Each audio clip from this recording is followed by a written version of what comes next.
Here he goes. See you later. And he's got it. Touchdown! Touchdown! ABC Sports Championship Television.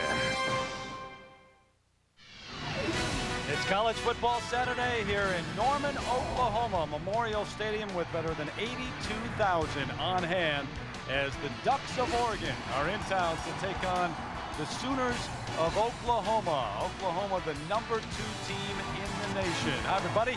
I'm Terry Gannon. Oklahoma's been awfully impressive so far in their first 2 games. The win over Bowling Green, and then last week just trouncing Houston. They've averaged better than 50 points a game and 540 yards of total offense. Oregon, on the other hand, disappointing loss in week 1. Their season delayed for a week. They were the last team in college football to have their opener, but the loss to Indiana, not exactly a team that's picked to win the Big Ten this year. Working alongside me, Tim Brandt and Terry Bowden. And guys, one factor today, it is hot here. I mean, it's in the 90s, Timmy. There's no question about it, and I think that will affect Oregon early on. They've been practicing in cool weather. This is even hotter than it's been in Oklahoma in quite some time. Mid-90s, no question, and I think Oregon does come in a little bit fragile mentally today. Well, and to speak to that, Terry, as a former coach, I think coaches are needed more so when a team is down than when it's going great. And right now, they really need Mike Bellotti. What do you say to your club to come back emotionally? Well, you know what? You tell your team, listen, that wasn't the team last week that we are now.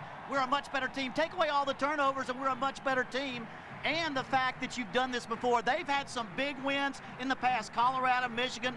They know how to go on to different fields and win big ball games. And Timmy, again, on that point, I mean, it's not like they're newcomers to this scene. But we talked to Kellen Clemens, the quarterback, yesterday about the scene here in Oklahoma, and it's unique, and it's a thrill, even for an experienced guy who's been around for a long time, to come into Memorial Stadium. Even head coach Mike Bellotti, it's the first time he's ever been here to Norman, Oklahoma. That's right. So he's taken in all the atmosphere, and you're right, that's going to be intimidating for them. But once the game starts, if Oregon plays like they're capable of playing, they can make this a pretty good ball game, and they definitely will make big plays. But eventually, you have to believe Oklahoma's too deep, too talented, will wear them down and win it.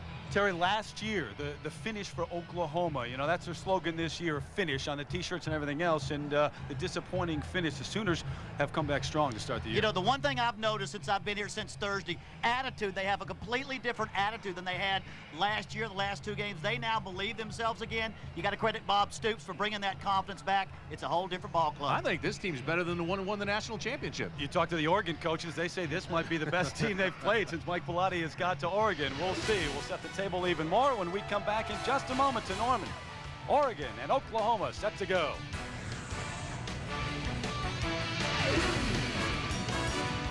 The Sooner Nation getting ready for this one. Game 3 on the schedule. Plenty of fans from Eugene here as well, but the home team decked out in crimson and cream. The #2 team in the nation in action today. The Big 12 hosting the Pac-10.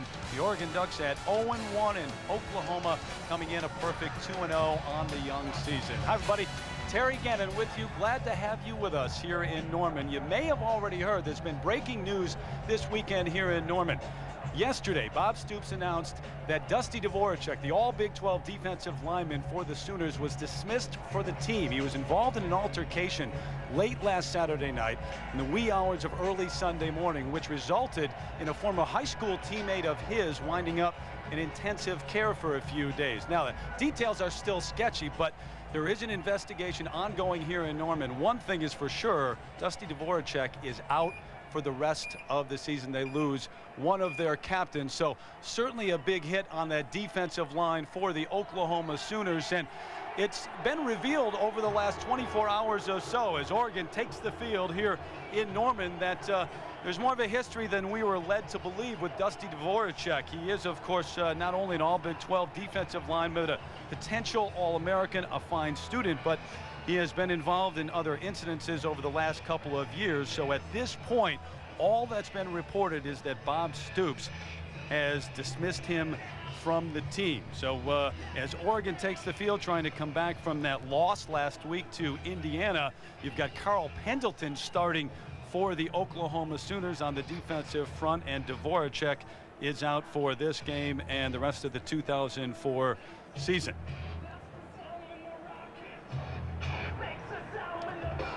So 82,000 plus on hand here at Memorial Stadium in Norman, Oklahoma. Non-conference showdown between the Oregon Ducks and the Oklahoma Sooners, the #2 team in the nation, on a very hot, humid day. Temperatures in the mid-90s here in Norman. Dusty Dvorak out for the season. For more on that, let's go down to Sam Ryan.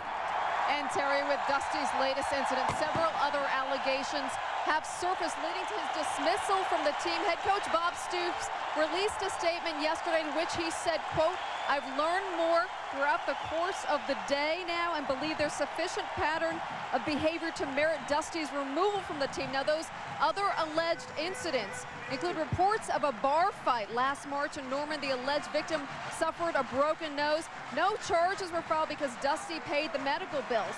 Also yesterday, allegations surfaced of an incident back in spring of '02 in Addison, Texas, with Dusty and some of his friends were involved in a fight at a party which they crashed. Also in '02, Cleveland County DA's office evaluated but never pursued a sexual assault complaint filed with OU police.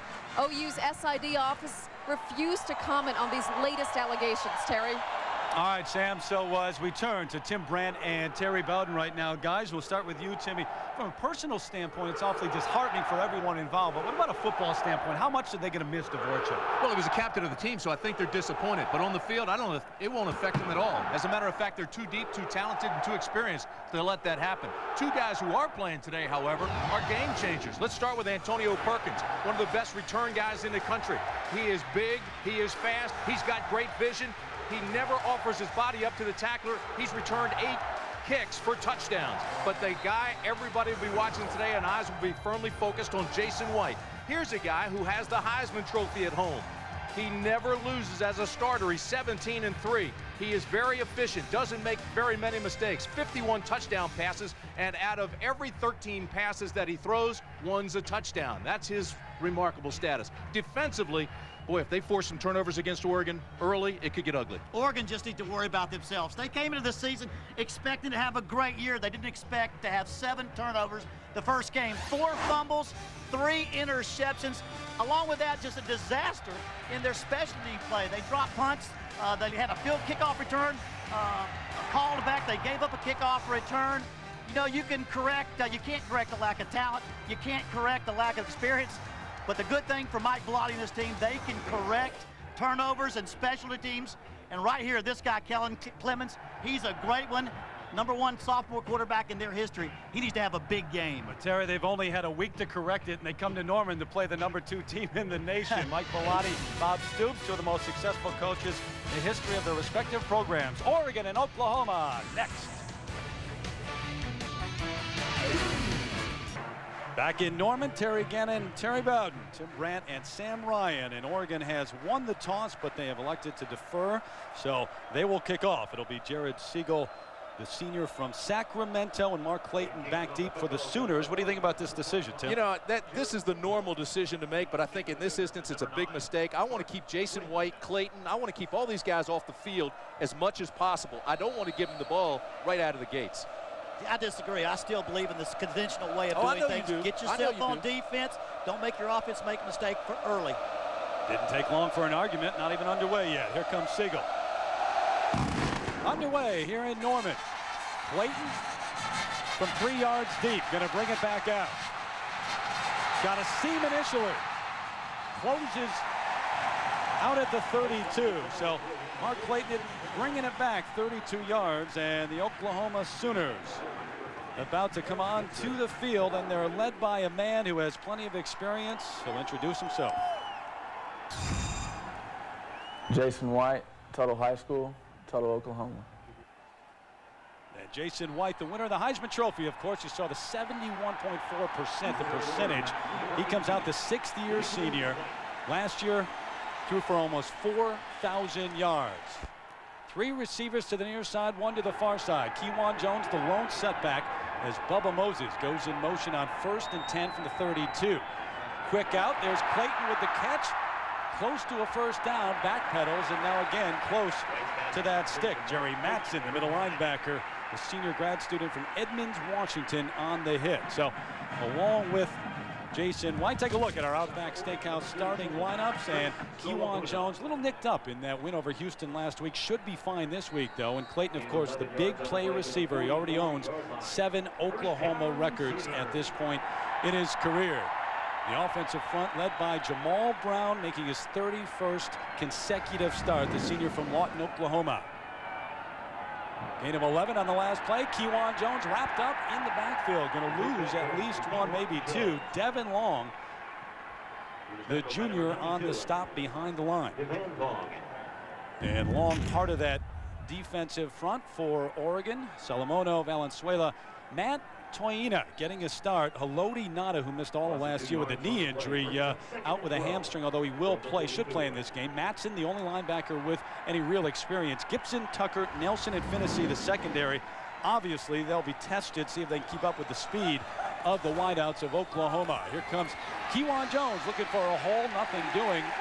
Right at the line of scrimmage and sent backwards. Two very good plays by that defense of Oregon. They're trying to do what Coach said, establish themselves here and make Oklahoma drive on long drives and eat up the clock. This is a quick strike offense, so as long as they can keep guys in front of them, make plays like this, they'll be able to stick in this ball game. Yeah, Oklahoma has made emphasis on being a better running team. Those two plays were stuffed by Oregon. Oklahoma wants to run very well early. 3rd and 11 now for the Sooners. Again, trips to the near side. There goes Moses in motion. Long count for White. Plenty of time for the 6th-year senior. Flushed out now, though, and throws it away under pressure. He had time initially, Coach. Well, he did have time, but the mobility that he now has gives them more time. I think the thing that Oklahoma saw last year, the receivers got open. Right there, Oregon's secondary did a great job of covering all the pass receivers. So by deferring, it now turns out pretty well for Oregon, but this is where Jason White, when he starts to scramble, looks for number 9, Clayton. Can't find him. Nobody's there. They're playing a soft 3-deep cover. They're trying to keep everybody in front of them. That's a good defensive stand by the Ducks. Blake Ferguson to punt and back deep. Aaron Gibson, one of the men who could not handle the punt last week. They had 2 early on, as Terry said. 2 drop punts. Gibson, fair catch at his own 24. So a punt of 33 yards from Ferguson, and the offense will start outside their own 25, and they are led by a man who is a junior at Oregon. Kellen Clemens from Burns, Oregon. I played at Burns High School. And he had the most prolific sophomore season of any Oregon quarterback, and you're talking about some good ones in the history of this program. He surpassed Dan Fouts of all guys, our own ABC Dan Fouts. Not bad, but in the first game against Indiana, 3 interceptions in that game and also a fumble, and by his own admission, he did not play well at all. Marcus Maxwell in motion, straight drop, gonna swing it out to Terrence Whitehead, tripped up right at the line of scrimmage, and there's the man, Antonio Perkins, the senior from Lawton, Oklahoma. So along with Clemens, check out the rest of our Outback Steakhouse starting lineups. Terrence Whitehead sharing time with Kenny Washington in the backfield. Dante Rosario had 5 catches a week ago. Marcus Maxwell, a big play receiver. Tim Day, the tight end, they'll throw to him a lot today. Adam Snyder leading the way on the offensive line, all Pac-10, first team last season. Terry, Oklahoma's defense has given up only 1 big drive and 1 big play in 2 games. It is a solid defensive unit. Here comes Whitehead. A hole initially, but it closes quickly. Good look at the speed of this Oklahoma defense as Rufus Alexander, who's been outstanding so far, made the initial hit. The defensive line a little bit different than Sooner fans are used to seeing. Dusty Dvorak, we told you about him being dismissed from the team. So it's Pendleton and Magruder inside. Cody and Jackson, 2 of the best at the defensive end spots. Alexander, Mitchell back off that knee injury, and Clint Ingram, the linebackers, and Rodney Poole, the leading tackler on this team so far this season. 3rd and 6. Clemens under center. Quick throw, almost picked off, and then almost caught by Demetrius Williams. Yeah, these corners for Oklahoma, they're outstanding. Their secondary are so quick, it's very hard to throw a pass on. They don't get open very much. You're always tightly covered. Watch this right here with Bassie. Another DB overran it. and could have had a pick, a dangerous throw. Back deep, there he is. Antonio Perkins, another return for a touchdown last week against Houston. He has 8 in his career. You better stay in your lanes and you better cover. You better kick it away from him, what you better do. And you hear the boos here at Memorial Stadium, although there is a flag on the play back at the 15. We'll see what that's all about. Well, this kicking away from him is so difficult. Roughing the kicker, was that? Roughing the kicker. Against Oklahoma, big break for the Oh, Ducks. huge, but now it gives them a chance to at least control field position here. Yeah, definitely roughing the kicker, running into the kicker. I don't know whether it's 15 or 5. Cooper Castleberry and his crew here in Big 12. But Terry, you're right. They aren't going to kick to the guy. They're going to kick away from him, but you still have to stay in your lanes and cover. Perkins is one of those guys, get to the ball, pick it up, and still return it. And also, you're talking about field position. You kick away from him too much, and you're talking about 25, 30-yard punts. Running into the kicker on Oklahoma. Penalties decline. First down. Decline because it would not have been Right. a first down, and Exactly. it was a 54-yard punt, and the fact that you don't want to kick to Perkins again and give him a chance to return one. So it'll be Sooner football. Bob Stoops when we come back.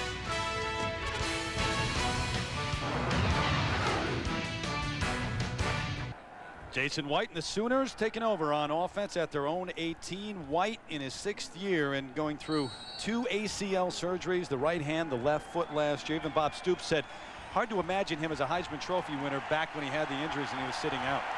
Got to give the guy a great deal of credit for what he did. He's also one of the best feel-good stories in all of sports as you look at Bob Stoops. And when he took over the job, the very next day he was at White's house recruiting him.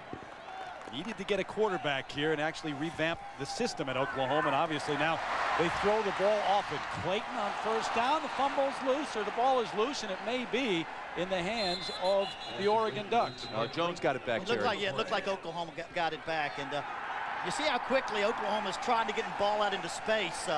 Mike Bellotti told me he's not so much worried about his cornerbacks, but his linebackers and defensive ends out there having to cover space because of the speed of Oklahoma. Well, the other thing is, too, we asked him about his team speed, and he said, hey, we are not that fast. This is not one of my quicker football teams. They've got good football speed. They'll close on the ball, but they don't have speed to run with these guys step for step.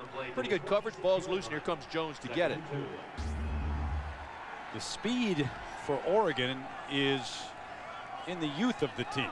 Much of the speed with the younger players. Tough to play them in this game in Oklahoma on the road. Good look at the mobility of White. Oh, took a pop at the end.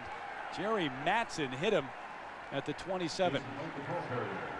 That's a legal hit. If you're going to slide, you better get your butt down on that ground in a hurry. You can't hang yourself out like this. Yeah, and you'd like to think that right here, he's already going to a hook slide. He's really not taking the shot quite as hard because he's getting his body down. You can imagine if he was leaning forward, him taking that shot going forward. But that's what we were talking about. You're going to see Jason White run the ball. He's more mobile, get outside the tackles. I don't mean run the football upfield, but outside the tackles, more mobility, buying time, and that's normally when he finds Mark Clayton.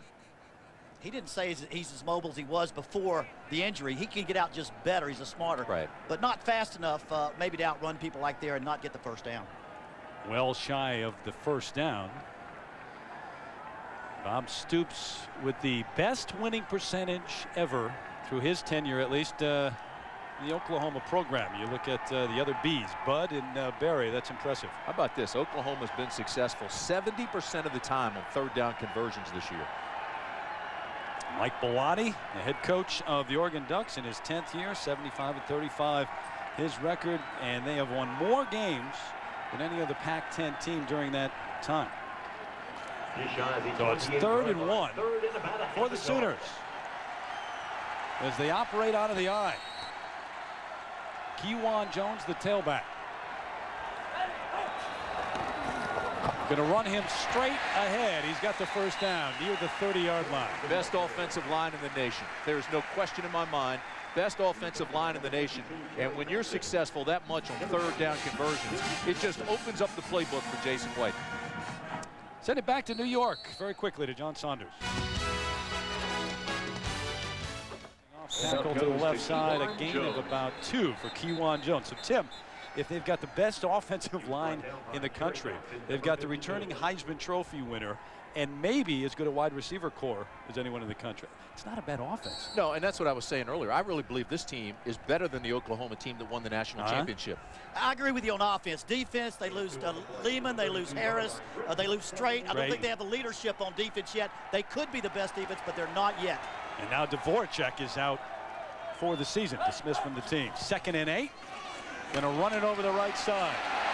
Kewan Jones, strong running up near the 40-yard line, near another Sooner first down. Good block from J.D. Runnels, the fullback. It was Matson who made the play. You know, if you're Oregon, you think, don't turn the ball over. You know, don't make give them up big plays and make Oklahoma drive the field like this. At least keep you in the ball game till the second half. On the play to the 39-yard line, where it brings up 3rd and 1. But on a day like today, temperature in the mid-90s, you also don't want to see your defense on the field for great lengths of time. 3rd and 1. Moses in motion to the near. Here comes Jones. Big hole for Kewan Jones, and easy running up to the 44. Another first down for the Sooners. Oklahoma averaging better than 50 points a game, 540 total yards in their 2 wins against Bowling Green and Houston. Watch this. We're talking about the offensive line. Stop it right there. You look at everybody shading down this way. You bring the guard back this way. The running lane straight up here. It's perfect. Look at this. How good is that, Coach? That's the second short yardage that they just dominated. That goes to what you said about that offensive line, Timmy. Willie Roberts now in at tight end out of the shotgun on first down. White taking a shot, got a man. Oregon territory complete. Mark Clayton, 3rd catch of the afternoon already. 13th catch of the year already. Average of 16 yards a catch. You know, this is a first rounder, and I know, again, Coach, you don't agree with me, but he is projected by so many NFL scouts to be a first rounder next spring. The guy does so many things. Now, he lacks size, but he does so many things, and you put him in the slot where he's got the whole field to work, it's almost impossible to stop him. Well, he's just a guy that made himself by hard work. Hard work's what's taken him over the top. He's a great player. He'll play in the NFL, but I don't think it's just pure natural talent. He does it by hard work. The only doubt is the size. 5'11", 187. The senior is. It's a break here after the gain of 20, and here comes Jones bouncing outside. Look at the speed of Kewan Jones inside the 30 and down to the 26-yard line. You know, when he watches the tape, he's going to think, why did I cut outside? If I had to cut it back inside and against the grain, it would have been like running downhill. Yeah, and both coaches really are getting what they want. Look at this drive right here. There's what you're talking about. Right there, stick it up south, north-south. Had he gone left there instead of right, I'm telling you, there was a huge hole. He also had, I guess it was Vince Carter out in front of him. Kewan Jones, not the leading rusher on this Oklahoma squad. It's Adrian Peterson, the all-everything freshman from Palestine, Texas. He's in the game right now. Straight drop for White, looking to the end zone. Jones is there, just outside the 6. High into the air goes Brandon Jones for the reception. 1st and goal, Sooners.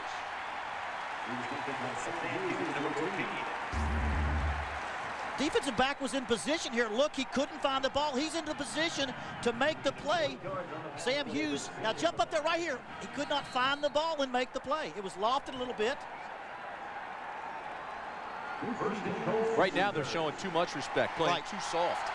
You're exactly right, Timmy. They talked about playing soft, not giving up the big play, but too much yardage underneath. Gain of 20, so it's 1st and goal from the 6. Peterson, the tailback. Here comes the freshman, wrapped up at the 10.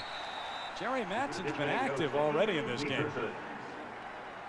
Matson 6'1", 225. He's a senior. He's got to show that senior leadership and use that size and that quickness that he has in that middle to set the tone for this defense, because this could be a long afternoon for him.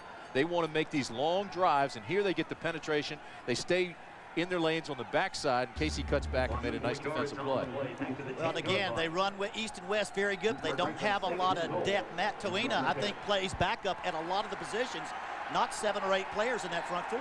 Loss of 4. Kewan Jones back in for Peterson. Out of the gun is White. Got him. Under pressure, and down he goes. Ball is loose. And the Ducks have it. Oregon recovering the fumble. And what a huge turnover for the Sooners. Came with the backside blitz, got great pressure, stripped him of the ball. White never saw him coming. Matt Toina with the fumble recovery. Well, Oregon talked about not turning the ball over and giving up big plays, but creating turnovers is just as good, if not better. Now what they're going to do now, have the time on offense a little bit. Devin Long's second sack of the year. They never saw him coming, stripped him well. That is a huge turnover and momentum changer. So Long with the hit, forcing the fumble. Tolina in his first start for the injured Haloti Ngata, recovering the fumble. So the Ducks take over 1st and 10 from their own 31. Terrence Whitehead in the backfield with Rosario. Here comes Whitehead. Hit hard across the 30. Clint Ingram, Lance Mitchell doubling up on the tackle. Those guys flying around and bouncing around like they heard you, coach, saying, oh, they aren't that impressive defensively. Fellas, their front seven is so good, you can't double up on one. You've got to put a hat on all 7 people, and that doesn't allow you to pressure one hole. They're so quick you can't do it. Coach, if you're a back, you see a hole initially, but it closes so quickly. What was there is not there for long. And you don't have anybody on your practice squad that can simulate that. You don't see it to get on this field.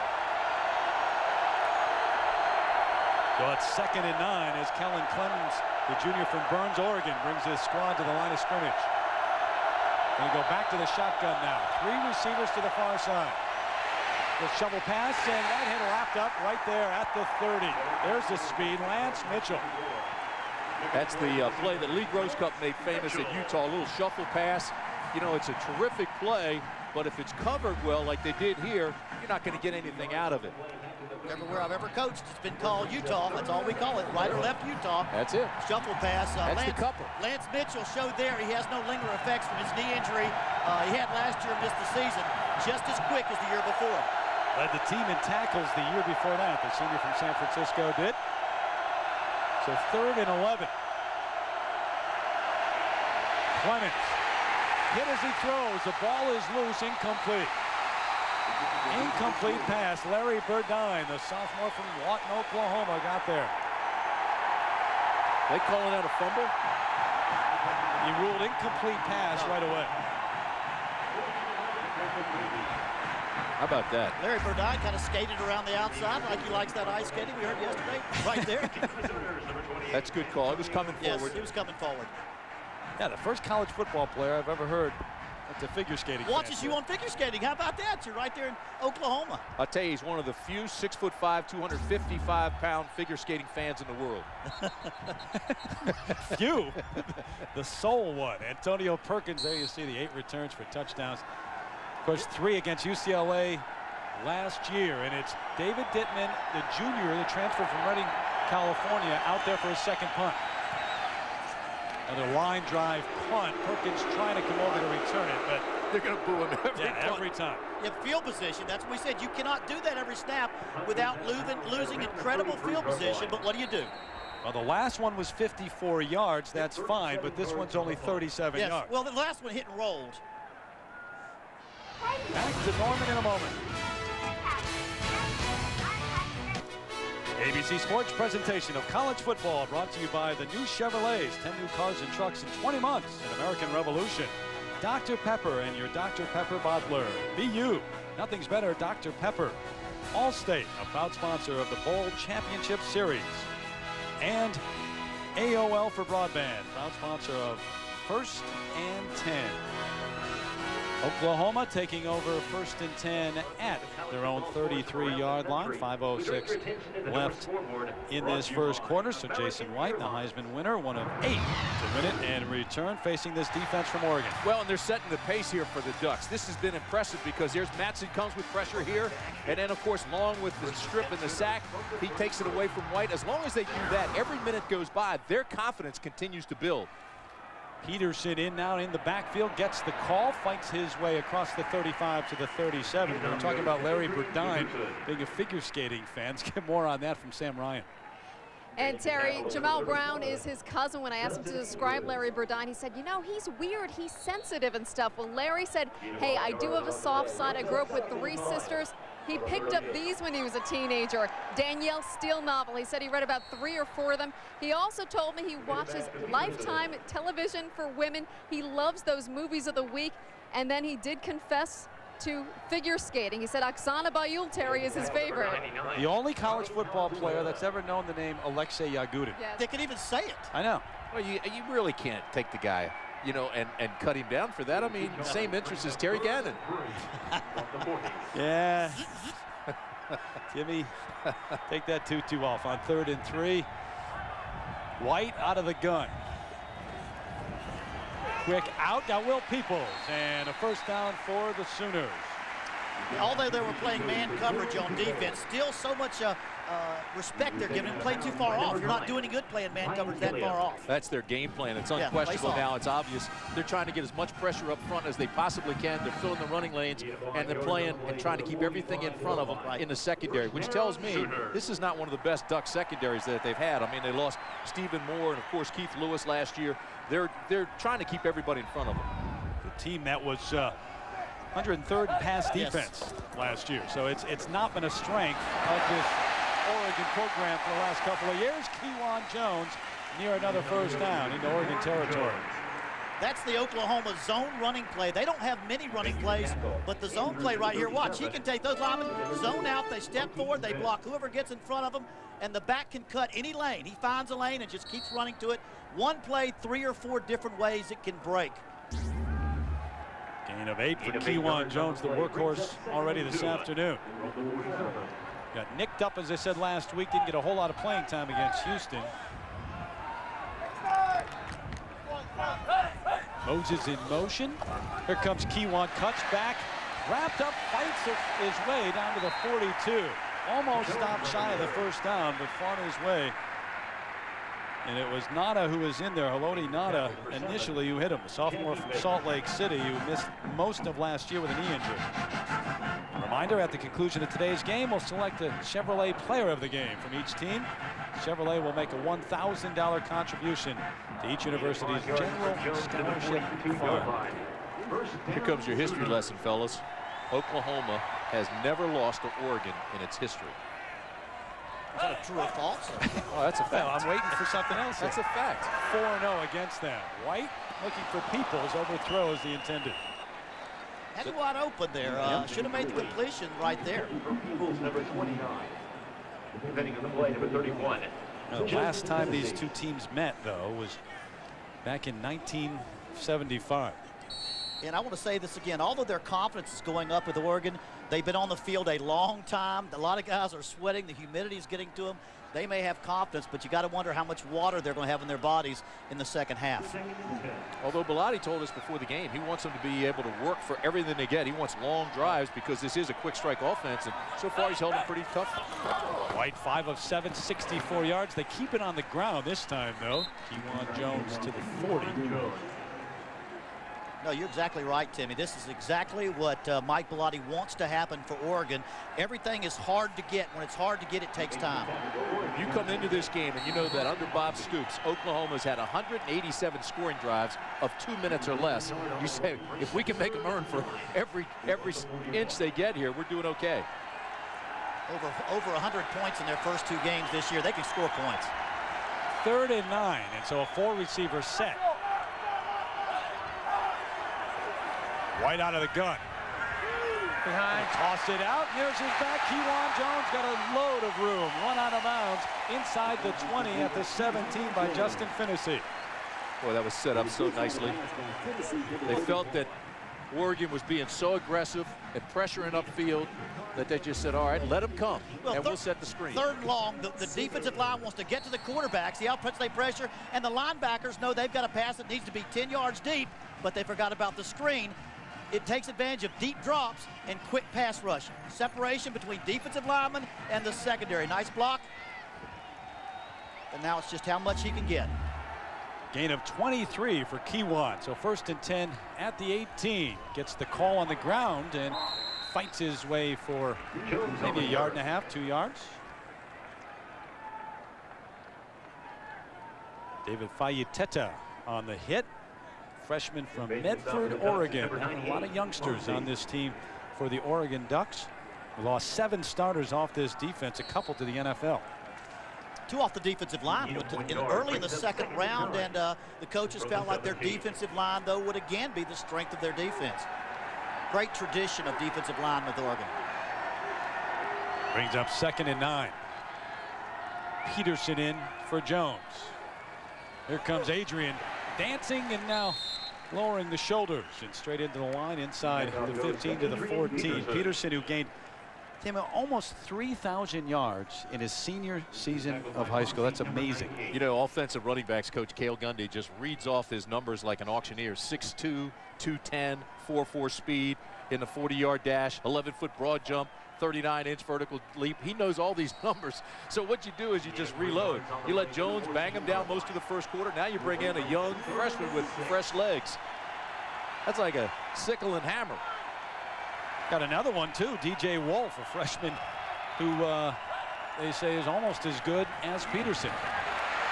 White looking for room, down he goes. So the Oregon defense coming up big again. They had the sack, they forced a fumble on the last series, and now they dump White to the turf.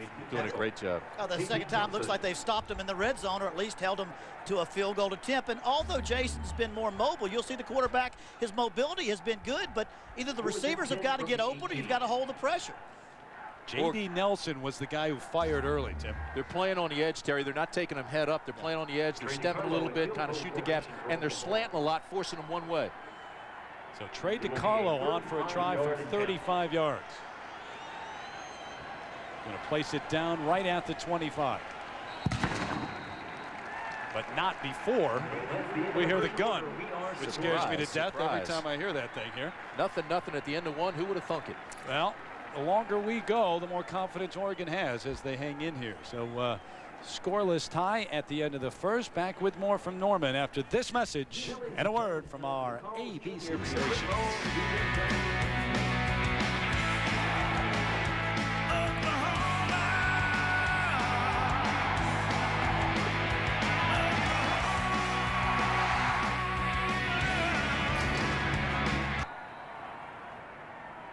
Back in Norman for the start of the second quarter, and Trey DiCarlo about to let fly with a 35-yard field goal try. Last week, Oregon at this time in their opener against Indiana, at the end of the first quarter, they were down 20-0. And now here on the road in Norman, it's a scoreless tie at the end of the first. Yeah, they had I want to say, 2 fumble punts and a fumble quarterback, an interception, quarterback fumbled and an interception that led. They have no turnovers so far. DiCarlo almost blocked, but he gets it up, and it is good. So the junior from Carrollton, Texas, putting the Sooners on the board first. He's money.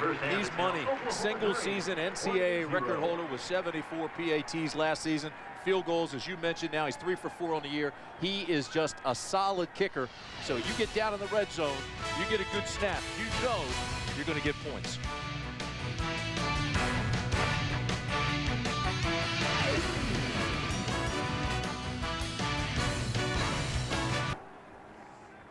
On a hot day here in Norman, we welcome you back to the BCS Spotlight game presented by ADT. The Sooners on the board first with the field goal, 35 yards from Trey DiCarlo, and he will now kick off to Ryan Shaw and Kenny Washington back deep for the Ducks, who have to be feeling pretty good about themselves right now here on the road, Terry. Exactly. They had such a poor game to start with last week. We've mentioned already the 7 turnovers, but they're underdogs, so big underdogs. To be close right now is a confidence builder. You saw number 20, Kenny Washington there. He had a 100-yard touchdown return called back last week. Pac-10 first team kick returner of the year last year. And that's how you beat it. Yeah, yes. That's how you stop it. Neither he nor Ryan Shaw with a chance to return that one from DiCarlo. They bring it out to the 20, and we send it down to Sam Ryan. All right, Terry, you guys were talking about the heat, an issue here today. High 90s in Norman, but look at this on the field, 110 degrees. This is hot. This is something that Coach Mike Bellani of the Oregon Ducks was concerned about earlier in the week. I spoke to their head trainer. He said they started hydrating the players on Monday. They monitored their weight charts just to make sure nobody was slacking on their fluids. They brought extra IV fluids and electrolyte tablets in case there's a problem, guys. Sam, it was only 64 degrees when they left Eugene yesterday. I don't think Sam sweats, you know. I died on the field yesterday. I was soaking wet. She's so cool. You sweat in a cooler. Clements on the run, gonna flip it out. Big hit as Rosario caught it and took the punishment for it, but a guy who certainly is a solid receiver for this Oregon Duck offense. We go back to John in New York. Got a little heated here in the booth. Come on, fellas. Don't speed up with Maryland. Maryland's got 36 guys with 4 years of eligibility left. They're pups. Can you tell Timmy's a Maryland grad? Let's go Mountaineers. Tim Day, the tight end, on the catch across the 30 out to the 33. They will utilize Day often in this scheme. A gain of 9. Well, couldn't have been any closer for you two guys. I had to separate you a couple times, though. There's going to be some couches burning in the streets of Oregon. Hey, that's my home now. Come on. I've been there many a time. Got a big target, Tim Day. You heard McNabb say last week, hey, guy's 6'4", he's always open. Coming off that foot surgery, and he was questionable coming into the season. Maxwell in motion. They operate out of the eye. And they're going to run it over the right side, stumbling ahead of the 35 to the 37. And that was Terrence Whitehead, the junior from L.A. Crenshaw High School in Los Angeles. Well, you know, you talk about Oregon's offense preparing for Oklahoma. They didn't look at Bowling Green or Houston. They went back and looked at Kansas State, LSU, two-back offenses that run the football and do the things they do. And that's what they saw. When the players saw those, they saw two teams that also won the football game. Temperature continues to rise. Look at that thing. 2nd and 8 for the Ducks.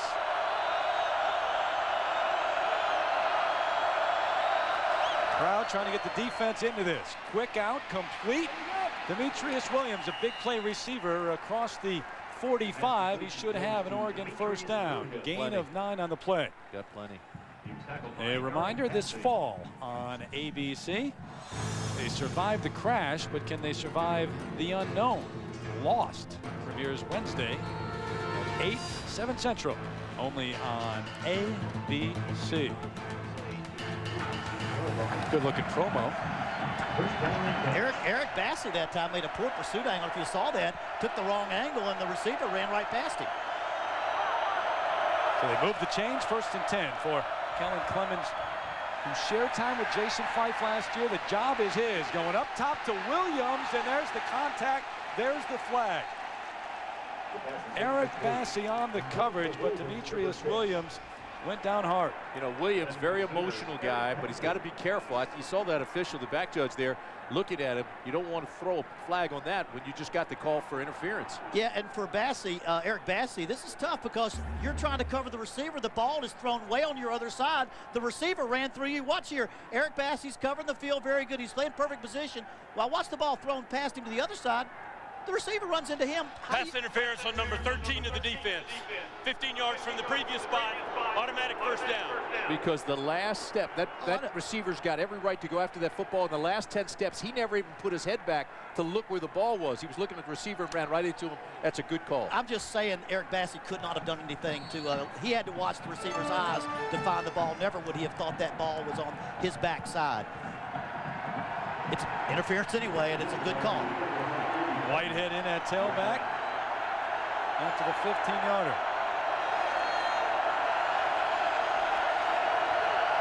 They spot it just inside the 40. Clements with time. He's had plenty of that. Williams just driven out of bounds. Rufus Alexander, the sophomore from Baton Rouge, and a little extracurricular after the play, but you hear the Rouge here in Memorial Stadium. They love this youngster. And look at him. See, he's a confident guy. Here's his 7th catch of the year. He had 129 receiving yards last week. He averages 26 yards every catch. But the guy comes all the way across the field. He's got that long stride, so he's hard to keep up with, especially when you're isolated on a linebacker or a safety. So he is very, very dangerous. Well, that's great speed from Alexander, though. Oh, he got his first start today because of the way in which he can play all over the field. 2nd and 9. Going to run the option here, and Clemens going to keep it almost to the 35, but a flag is down just outside the 40. Rufus Alexander on the hit once again. This is a different ball club than we saw last week. I mean, they're playing with confidence. Clemens is throwing the ball on a rope, showing good arm strength. This is a good performance by Oregon. Well, Oregon also, they're not changing their personnel. They're just giving so many multiple looks. They're giving Oklahoma this look, that look. They spread them out, all kinds of different looks, and they really don't know how to line up the same way twice. But they haven't turned the ball over once. Well, that's therein lies the key.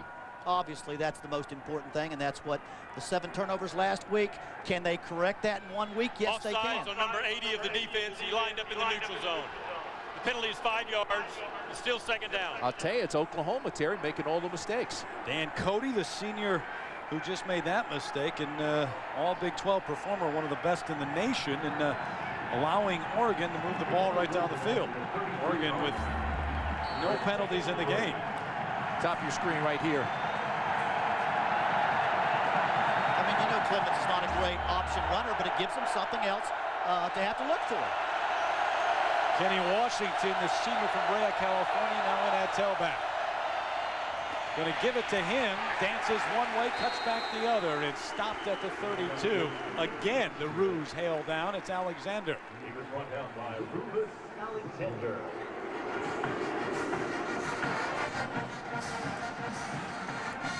Load them up, boys. Yeah. Come in and just load them up. Look like you're going to go right in between the tackles, and then maybe just slice a dead 9 technique. What do you like on 3rd and 3? I like to get off that. I like Tim Day. I like to fake the play action, that big tight end. The tight end position has always been big with Oregon. Tim Day, number 85. Let's see if he's part of this. They've had some great ones through the years. Quick drop, quick throw, complete. First down, big hit at the 27, but what a catch. Marcus Maxwell, he held on to it. Pass completion goes to Well, they had two receivers hooking out. It was either going to be Tim Day, and if they covered him, it was going to be Maxwell, the wide receiver. Or was that Williams? Maxwell with the catch. Maxwell? Senior from Hercules, California. You come from a town named Hercules, you got to be a football player. Weightlifter. Kellen Clemens throwing the ball so well. That formation, they created some space by formation. Washington again in that tailback for Whitehead. Give it to him on the draw. Big hole initially to the 23. It closes quickly there, but well, the Ducks continue to move it. There's a late flag back at the 16. It's a personal foul on somebody that late. We don't know which side. We'll have to wait for the official. Came out of the secondary.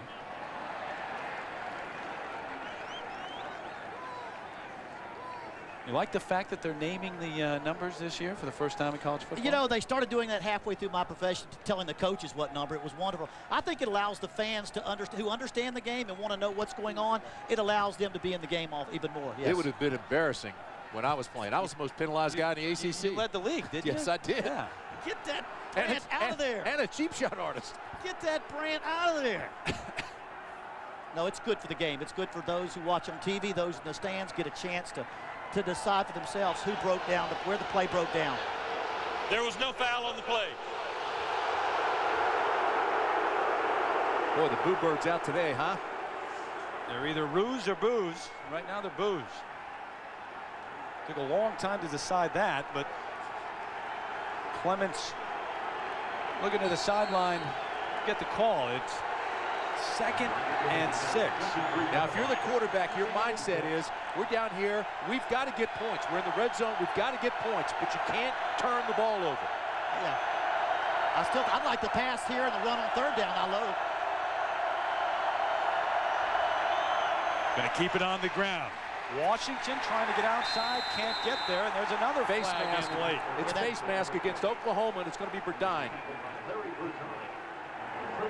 On 2nd down, though, if you're trying to get 6 points instead of 3, it's a great play action down. That was the other way. The penalty was the other way, I guess. Pointed at Oregon. Did they really? Watch this. Watch Burdine come in. Actually, he had the back of the helmet. Yeah, That's but a legal play. That's a legal play. Oh, you can grab the helmet? I didn't think you could grab the helmet. Can't grab the face mask. The face mask, I know. I guess so. Maybe a hold against Oregon. What the call Grabbing the face mask by the offense, number 55. Are you kidding me? Penalty is 15 yards and replay 2nd down. Wow. Yeah, Mike Belotti's saying, where was that? I saw Burdine do it, but so Anoka Lucas, the center, is called for the face mask. Hey, fellas, this is a terrific football game. Both teams playing well. Let's try to show this thing, and where's the face mask? They went face mask to face mask. There it is, his right hand. His right hand, yeah. Burdine. Yeah, I can see it. The center got his hand too high. He's trying to push off on the shoulder pads. His hand slid right up into the face.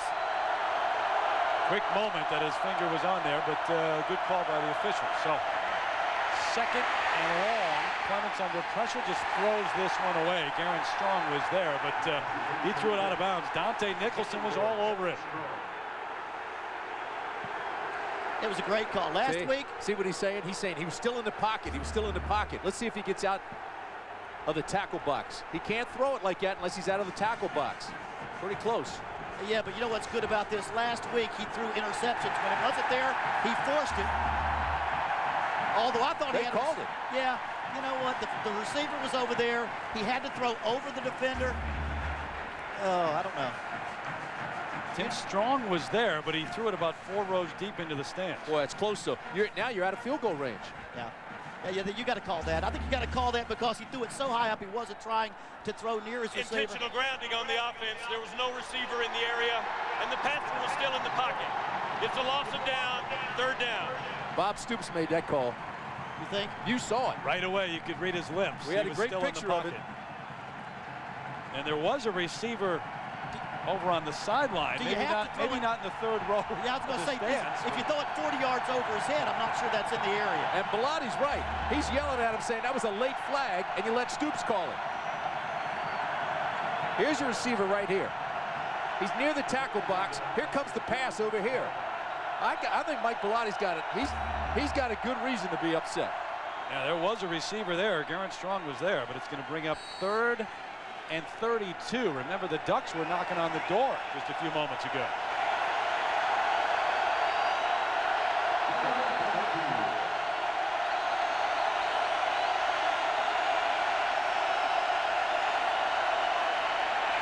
Clemens out to Rosario. Nothing doing there. It's a midfield. That's it. That's chum to a shark right there. I mean, these guys, they can smell it. They've got them backed up. They know the screen's coming, and they attacked it. You know, all week long, 3rd and long situations, every good defensive country, they rep the screen. We saw where Oklahoma hit the screen on 3rd and 10 and went for a long gain. That's just everybody's playbook. Look for the screen on 3rd and long. Well, you think Carl Pendleton can't run for a guy that's 277? Wow. There were 8 crimson and cream jerseys around Rosario that time, and Perkins can't wait to get his hands on this one. Hasn't been able to touch one yet. David Dittman to punt it away. He's going to get a chance. Got a chance to bring this one back. Perkins slammed to the ground, though, at the 26. What a hit. Justin Andrews. Only a 27-yard punt, but he wasn't going anywhere. They were making sure of that. Great coverage, but the bottom line is right there. He was out of the pocket.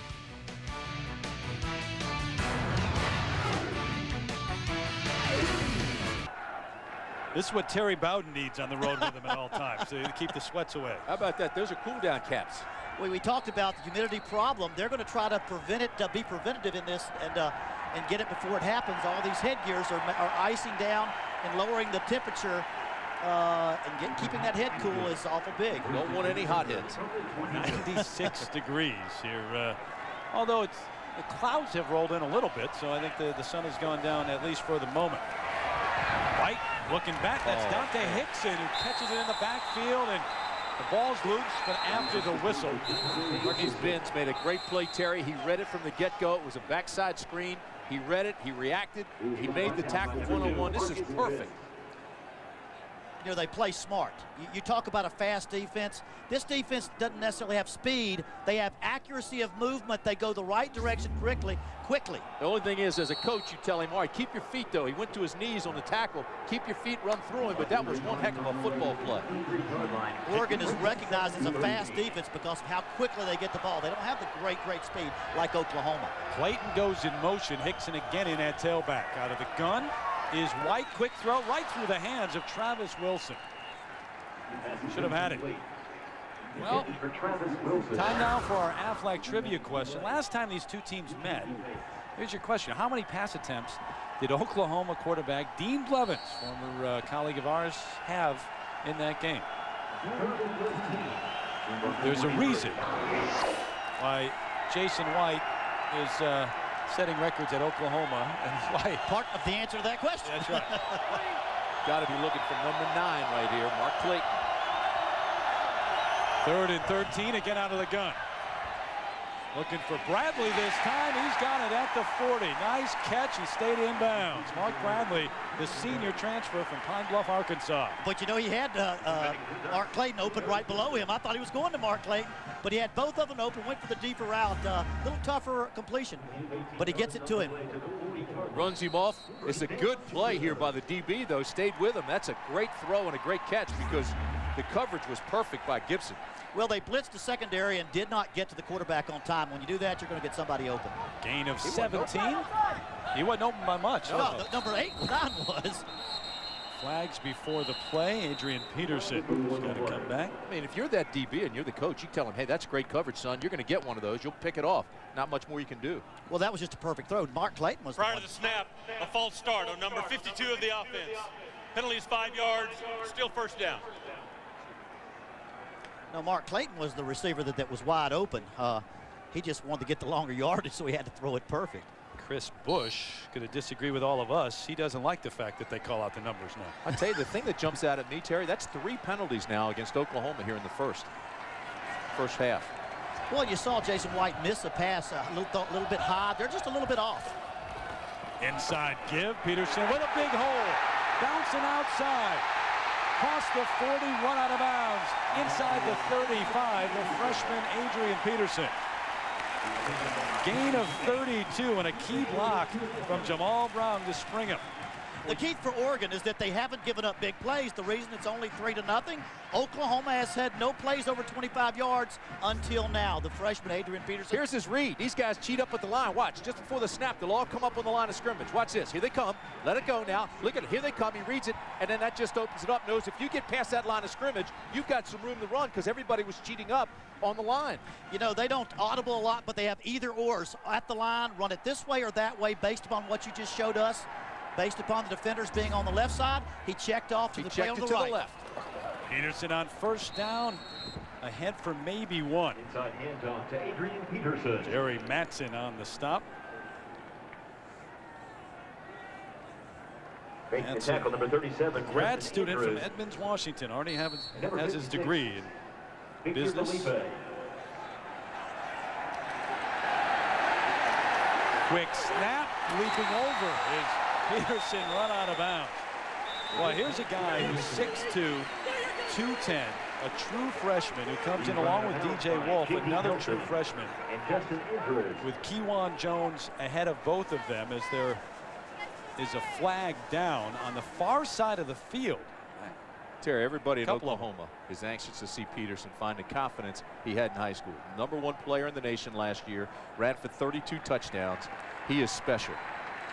But you know, he's fit in very well with the team. You got Kewan Jones. You don't just set him down. They're still got the first teamer, the young guy coming up. They're going to trade reps, so it's not like he has to move to first team. Let's just share the reps, be a team. They'll also use DJ Wolf. But that's what I'm talking about, building the confidence. Right. And that'll come with time, but the reps are very important. I mean, the guy bench presses the world. He's only a freshman. And Terry, you mentioned he's 210, 6'2", 210. You talked to his teammates like Jason White, and he said yesterday, with all the raw talent, remember, he is still learning. He's just running right now. Substitution infraction by number 92 of the defense. Penalties 5 yards. We'll replay second down. And that's what drives a coach crazy in what they had last week, the penalties and the mistakes. But they've limited those for the most part here in the first half. Sometimes, though, Terry, that's the coach. He makes a call late, and the guy tries to get off the field, he gets caught. By all means, it's the coach in that situation. See, that's where they ought to call the coach's name on the penalty. Hold it now. Let's don't go that far. 2nd and 4. Willie Roberts in motion. Give it inside. Peterson still on his feet. Inside the 20 to the 19. We saw the speed a moment ago. Now we see the leg drive. Now, if I say to you, watch number 28 run, but think of Marcus Dupree. I mean, there's a big similarity. Yeah, you can go there. And I did too. I felt the same way thinking about Marcus Dupree back in my time in the day. He reminds me so much of Marcus Dupree. But a freshman can play earlier at running back because so much of that is instinctive. You can't coach this stuff here. That's instinctive. The maturity comes in just handling the pressure of playing in front of all these people on national TV. Gain of 7. 1st and 10. White looking to the air. Peoples almost picked off. And another good play from Marcus Binns. intended for Will Peoples. Don't forget, coming up on the Valvoline halftime show, John Craig and former Notre Dame All-American Aaron Taylor will have highlights and analysis and pick the mid-major they think has the best shot at a BCS berth. That's Valvoline halftime show coming up. 7:25 left until half. Binge. Second and 10. The numbers for his career, but that doesn't tell the entire story. Plays like what we just saw. Nowhere to go for Hickson. Wrapped up behind the line. Devin Long. Long's playing a great game. He really is. He's coming off the edge. He's stemming. He's making plays. He's getting into gaps. He's already got a sack. He stripped him with a football. This time he comes across and makes a tackle for a loss. Just look at him here at the bottom of your screen. Splits the blockers, and by splitting the blockers, uses that quickness to make the tackle for a loss. He was honorable all-conference last year. They were expecting big things out of him. And like we said, 2 players went early in the second round last year off the defensive line into the NFL, but they expect that to be the strength of line of their team here. Now this is a critical play before the half for Oregon. They've been terrific today and throughout the season on third down. See if they can pick this one up. Long pressures White, but complete over the middle inside the 10, all the way down inside the 5. Mark Clayton with another big third down catch. Every one of his catches last week was on third down. And he caught the ball with 2 yards left to go to get the first down. They did not throw it for the first down. What they like Clayton, look at number 9 here. He sets down a couple of yards short of the first down, but he uses his effort, his running ability, his drive to make that first down. Well, first of all, you say you put Clayton in the slot. You make him the inside receiver. He's got the entire field to work. When they set in a zone like that, he just finds the open area and sit down. And he's working against linebackers and defensive ends, not cornerbacks, and that's what Oklahoma wants to do. First and goal from the 4. White sends Wilson in motion. Peterson, the backfield, throw to the end zone, touchdown. That's the big tight end, Bubba Moses.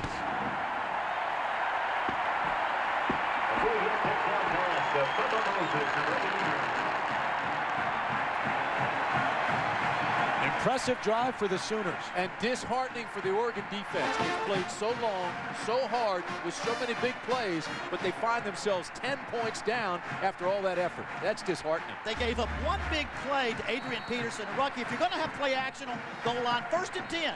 On first down is where you want to throw play action because the defense assumes you're going to run the football on first down. Great time to throw play action. J.D. Nelson had the tight end, lost him, never covered him. Moses was wide open. But it was the big play that changed things. It changed that drive from a long drive to a short drive. Clayton with the big third down catch. James Bubba Moses with the touchdown. To Carlo on for the extra point. Traded Carlo. Making it 10-0 Oklahoma. So you can talk moral victory all you want for Oregon, but you come in 0-1 and you play as well as they have here in the first half. They have to be down at this point. It's 10-0 Sooners. ABC Sports presentation of college football brought to you by Saturn, People First. Gap, how do you wear it? The Hartford Mutual Funds, official corporate partner of the NCAA. And AOL for broadband, proud sponsor of First and 10. Beautiful campus, isn't it? Saw the seed sower there on the campus of OU. Gave you the Aflac trivia question a few moments ago. Last time these two teams met, how many pass attempts did Oklahoma quarterback Dean Blevins have? A little bit different than what we're seeing today. The answer is 5. He attempted 5 passes, and they won 62-7. That's the way they used to play here. But he had 47 pitches, you know. That's right. Yeah, that's right. He was a wishbone quarterback. And after those 5 passes, his arm was sore. Number 27. Moses with his first touchdown catch, and the scoring drive, an impressive one. 3.5 minutes off the clock. And White has been right on with most of his passes today. Out of the end zone is Kenny Washington, so they'll bring it out to the 20. 10-0, and it just doesn't seem like it should be 10-0. Oregon playing very well here on the road, but the Sooners have been tough. The Ducks take over when we come back. Oklahoma up 10-0 over Oregon. And, Coach, look at this. 15-13 of time of possession and then 32 total yards for Oregon. That's it. Well, Oregon has done a great job of keeping this game close. They got to the red zone one time. The face mask, the downing of the ball hurt them. But it's almost like, in a way, they're holding on. And you got to wonder how long they can hold on, because 32 yards of total offense is not a lot to show. Take over first down at their own 20. And Washington finds a hole, knocks the umpire over out at the 30-yard line. Close to a first down. Nice job of putting helmets on the linebackers there. Both linebackers blocked, and they split the seam.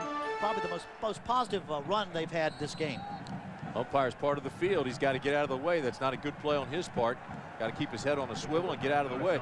You know, keep in mind, Oregon was down in the red zone and came away with no points. You see, that umpire's got to get out of there. He just got caught in the wrong place. Can't do that. Call it a gain of 9, so it's 2nd and 1. Kellen Clemens going to throw on 2nd and 1. Why not take a shot? He's got his man across the 40 to the 42. It's Tim Day, that big tight end, the junior from Las Vegas. He is so big, and again, he was hurt in preseason. Didn't quite get ready for the first game. Wasn't able to do much. Oregon has always utilized their tight end. They feel like this guy is going to be a great, great player before the end of the season. You mentioned that injury was he had a foot injury, then he had a knee injury, but he's back solid now. You mentioned he's a big target. He's 6'4", 270, but he runs like a receiver. I mean, he's a horse. That's some great tight ends. You look at the numbers on Clemens, who's been accurate, but Peel and Weaver, Ted Weaver, going on to the NFL. Quick throw behind the line of scrimmage.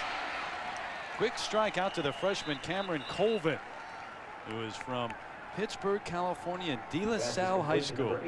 Coming into this ball game, Kellen Clemens said, this game will show how much character we have as a team. Clemens has taken his team on his shoulders. He's played extremely well here today. He's throwing the ball hard. He's throwing it with confidence. Look at him. He's clapping his hands. He's telling everybody, let's go. He's trying to get points on the board before the half ends. They should have had him before. A couple mental mistakes took him out of field goal range, but they were down deep in Oklahoma territory. How much difference a week makes after all the mistakes last week. And you know, he told us he's still learning his leadership role, the leadership side of it, but last year was huge. He's starting every game, but sharing duties with Jason Fife. They called that last one a lateral, by the way. It was behind the line of scrimmage. Business administration major, very smart guy. Grew up on a ranch with 170 head of cattle and no television set. You got to be kidding me. How do you live? I have 6 children. I couldn't live without a television set. They'd run me out of the house. That ranch has been in his family for 6 generations. Terry, you read when you don't have television sets. What's that? Not a bad. He's smart. He's a smart guy. Whitehead carrying close to a first down. Are you saying as opposed to? You know what I'm saying. We watch History Channel, okay? we study the TV. Looney Tunes. Looney Tunes. You better say you watch ABC. ABC all the time. There you go. That's right. We watch ABC News all the time and get our news. Just an average of 2 yards per carry for Whitehead so far here today. They measure, and it is a duck first down. So you got 3:56 left until half, and again they move the chains. It's a very, very good drive he's got going here. He's just got to manage the clock, manage what takes place. No turnovers, no penalties, and you don't have to hurry here. You want to use all of that 4 minutes. 3:56. And they had a great drive last time. Like you said, got into the red zone, a good long drive. They're continuing to do that right now. Need to get points there. They had 32 total yards to start this drive. They've got 32 yards in this drive. So 64 overall. Clemens, the straight drop. Under pressure, the ball is loose. Did the Ducks get it? They're still scrambling for it. I'm thinking Oklahoma got that ball there now. The Sooners got it. How can the line judge, the lineman, make that call from where he was? Clint Ingram came flying. And Mike Bellotti may see turnovers in his sleep again, in his nightmares tonight after what happened last week with the 7 turnovers, and now they start to move the ball, and here's another one. Well, Clemens never saw him. He's looking downfield. He's going through his progression. Now here comes the pressure. Boom. Got him high. Ball's loose. Not much a quarterback can do in that situation. He's already ready to throw the ball. He's focused on his receiver. He's already getting ready to throw. The arm hasn't gone back yet.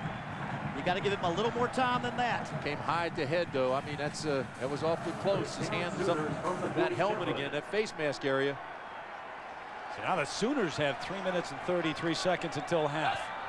Taking over inside Oregon territory. Adrian Peterson reverses field. Keeps the legs driving, but stopped right at the 49. Devin Long, big strong junior. That's a big turnover because, you know, we were talking to Dan Cody yesterday. He said we've been working on turnovers. We've been working on strips. This is a team that came into this game with only 2 turnovers. So they put a point of emphasis on that. They said we got to turn this ball over. And so there they've got one, and it's big. And he talked about how they worked on it in the offseason, how they worked on stripping the ball. And if they're the second guy to the ball, go for the ball and not for the man. And it's really been a factor for them to cause turnovers this year. Call this sudden change. Want to score right now. Hickson in at tailback. Here he is. Can't get away from the grasp of Devin Long again, who we've called his name often already. Taking the stop, Palanzalila, number 99. So White accurate on the afternoon. Saw the touchdown strike to Bubba Moses on the last drive, and not much going on in this drive so far. Brings up another 3rd down, and again the Sooners have been terrific on 3rd down. 2 for 2, I believe, on 3rd and short. In fact, they haven't even been close. We'll see what they do here. The last one was a strike over the middle to Clayton, which set up the touchdown to Moses. Now this is a situation 10-0 where I might take a big deep shot and go for a deep when the only difference is they. Oklahoma. First time out. Boy, you talk about clock management. Perfect. They let the play clock go almost all the way down before they call that timeout. 2:05 to go in the half. Clock management by OU. Take a look at the Pacific Life game summary. This game's closer than it looks on the scoreboard, but this play was huge. White, he goes to Clayton. They're down in the red zone. White gets him back up to the line of scrimmage, finds his tight end. The safety missed him. Tight end slides back into the end zone, and touchdown, Jason White. And it's 10-0 Oklahoma. How good have the Sooners been on 3rd down? 6 of 8 on 3rd down today. The last 2 conversions were 3rd and 13 and 3rd and 16. So this is the 3rd, and we'll call it 10, a long 10. Out of the gun, under pressure, down he goes. So 6 of 9 on 3rd down now. Jerry Madsen all over Jason White. Between Madsen and Long, those 2 Ducks have been playing extremely well all day. 3rd and inches, though. I mean, after the sack, there's a sack by Madsen. 3rd and inches, fake the ball and throw deep. Don't jump in the gun. But you see what they did there, Coach? They ran a twist, little behind stunt. Madsen came free. Nobody ever picked him up. Untouched. Aaron Gibson back deep, waiting for the punt from Blake Ferguson. They picked up the first downs on 3rd and 13 and 3rd and 16, but couldn't do it on 3rd and 10. Long count. End over end punt. Can he get there? No, all the way into the end zone. They'll bring it out to the 20. 58-yard punt.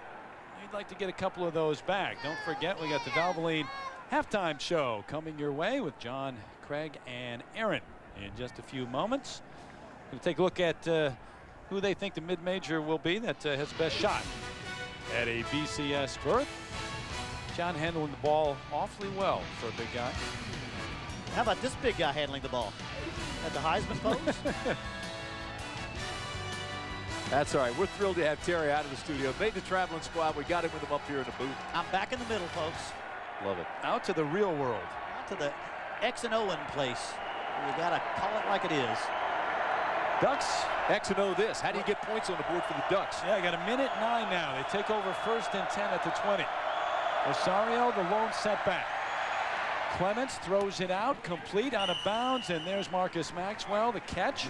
Second catch of the afternoon for him. Clock stops. Well, most importantly, you throw it to the sideline. You throw it once either out of bounds or caught. Don't throw across the middle dangerously, because 10-0 isn't so bad at halftime. 13 or 17-0 is. No, I tell you, you guys are all over it, though. Work those corners. Work those corners. Why? Because Perkins and Basie, the cornerbacks for Oklahoma, are both 6 feet. These guys that they're throwing to, well, you look at Maxwell, there's 6'4". You got Day 6'4". You got Williams 6'2.5". Use that mismatch. Go after these corners right here. Clements going to throw it out on the screen, and what a hit. Rosario caught it, but Rufus Alexander, now you know why they call him Rue and chant his name every play. This is his first start, but it won't be his last. This guy is going to be something special. The speed is what he got. You can't coach speed. Watch him outrun the blockers.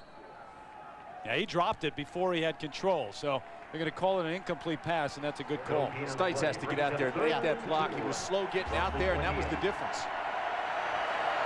Maxwell and Williams to the near side. 3 receivers set. Sooners showing blitz. Here they come. Pick it up nicely initially, but nowhere. And look at Clemens just moving the pile. Across the 30, looks like he's got an Oregon first down. I tell you, he ran the ball last week more than his running backs. 12 carries, 68 yards. That time, he just wasn't going to be denied. He was carrying 3 guys with him for the first. You got to think those offensive linemen kept pushing the pile and kept pushing the pile. I have to wonder if those offensive linemen weren't pushing their own quarterback. Mike Bellotti burns his first time out here. 215. Clements is 215 pounds. That's a heck of an effort right there. You could be kicking your way to $1,000. So 49 seconds left until half, and Mike Bellotti taking a strike perhaps as he's got first down after his quarterback drove the pile across.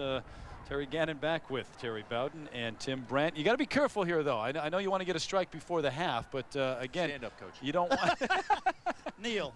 You don't want it to go the other way, as you said. That's exactly right. You can't make a mistake here. And of course, they were in the red zone before, and they made that mistake. You've got a great effort by Clements here. Now you want to capitalize it. You got to get at least 3 points out of this. You might take one deep shot. One deep shot. If you get it, go for it. If not, let's get the clock run out and get 10 points down.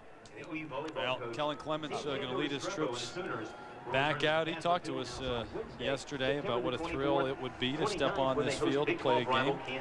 Hey Timmy, you know, I've coached on those sidelines next to 6'5" guys. 5'9" guy like you guy does not bother me at all. I'm over 6, bro. Oh, get out of 5'9 and a half. I'm towering over the both of you. Get a little attitude here. Sooners showing blitz again. Here they come. Clements gets it off. No one out there, though. The closest man was Garen Strong. Still got 45 seconds left. You got plenty of time.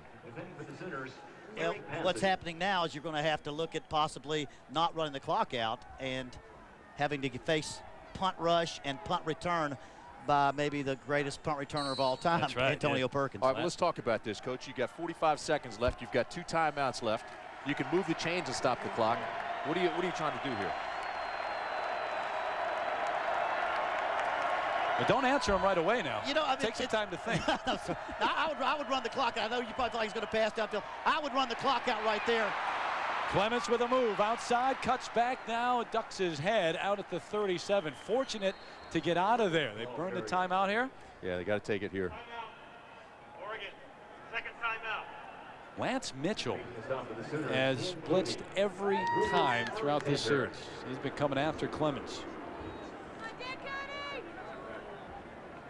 I mentioned it a moment ago. We talked to the junior from Burns, Oregon, about playing on the road in such a storied place as Memorial Stadium. And here's what he said. The first thing that I felt was how close the stands are to the field. I mean, they are right on top of you. I thought they were close in Autzen. They are right on top of you right here. But there's an atmosphere at a storied program like this, and you can feel it when you walk down the ramp and step onto the turf. It's an honor to be here, but it's also, you know, an opportunity. I was talking about yesterday the walkthrough. It's a little different when you actually have 82,000 in the stadium, too. It's so steep. The stands go straight up. I think that's what you see also. This upper level goes straight up, and it feels like it's up in the clouds. And that's a little different in Autzen Stadium. Tell you what, he's just an intelligent young lad, isn't he? I mean, you sit down and you talk with him. He's so impressive the way he speaks. He's so mature the way he handles himself. But he's up against it here. He's got third down. He's got to get a first. He's got 36 seconds, so he's got to move the ball downfield. And I think now almost you have to pass it now because they'll call timeout, so you've got to try to get a first down now because you left so much time on the clock. 3rd and 4 for the Ducks. Swings it out to his back. Kenny Washington fighting his way, not going to get there, though. Tripped up at the 40, shy of the first down by Eric Bassey. And now the Sooners will call the timeout, Coach. Yeah, you had to wonder, do you go for the block or do you set up the return? I think with Perkins, you don't have to set the return. You go block it, he'll make the play anyway. He makes the punt return whether you set up a block or not. He's only had a chance to try to return one, and they swarmed under him. It was a line drive short punt that he ran up the field and defender right in his face. So that's been it. Monday night, showdown between two of the most potent offenses in the NFL. Culpepper Moss and the Vikings head to Philly to take on the Cam Owens and the Eagles. Should be a shootout there. Monday Night Football at 9 Eastern, 6 Pacific. Right here on ABC, the Vikes and the Eagles. How about T.O.'s debut in Philadelphia? 3 touchdown catches. Not a bad job, I'll tell you. That guy, as long as you don't have the off-the-field problems or the personality, there's nobody in NFL that can make the plays that he does. Randy Moss, of course. The Vikings, Terrell Owens, looking across the sidelines at each other. Not on the field at the same time, of course, but it should be a great matchup of offenses. Now, if you were ever going to punt the ball out of bounds with 22 seconds left, you're going to punt the ball out of bounds if you got any sense at all, because it'll leave less than 20 seconds left, and they've got to go a long way. So whatever you do, do not punt the ball to Antonio Perkins. The punting team was not on the field, and so here they go. And Oklahoma now, this is what they're trying to do. They got to take a timeout. Got to take a timeout. Now they've got none left. Excellent call. Now, so Mike they had Pilati, to take a timeout. They had too many guys on the team. You're right. Now it's nothing with 21 seconds left. Now last year your son played for UCLA, and I think they had an experience with Antonio Perkins about punting to them. Well, he was a safety for UCLA, and they held him defensively just like Oregon's been doing, but they gave up some big plays. Now here's the first one. This is Perkins against UCLA, and they're saying, oh, wait a minute. You know, what kind of return is this? The second one, they didn't even have a punt return on, and they just took it down the sideline. 3 in one game. It turned the whole thing. Why were they punting to that guy? Are you kidding me? Why are they punting to him? Everybody in the world saying, don't punt to that guy. And you had to bring that up. His kid on the UCLA team, and you got to bring that up. You know, every coach has gone through that. He's listening. You just broke his heart. Carl Durrell has been through that. We all have. You'll never do it again. But you don't face many people like Antonio Perkins, I promise you. Guys, you got to credit Mike Pilati here for this last move. Kevin, he didn't mean to hurt your feelings, son. Yes, you don't know him, Kevin. Yes, he did. Kevin wasn't covering, was he? Yes. Oops. Oops, I did it again. So Oklahoma had to burn a timeout to get the right personnel on the field. I tell you, they're still having problems getting personnel in and out. Yeah. You know what they're worried about here? They're worried about the fake punt. Something crazy, exactly. It's his 4th and a half a yard. Well, look at this. There is no punter, and it's Clements who will bring the team up. He's under center on 4th and 1. Yeah, they're just going to wait and then go off. Play clock at 9. Doesn't matter. Counting. Play clock doesn't matter really if they have to get a delay. Might not even try to get this one off, and they do try it, but they're going to blow it dead. So delay of game, all it's going to cost them is 5, and they're still going to punt.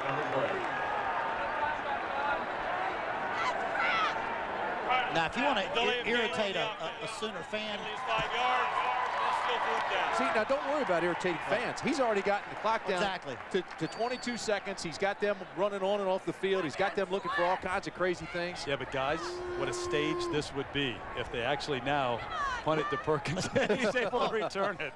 If they punt it to him now, shame on him. Kick it out of bounds. David Dittman.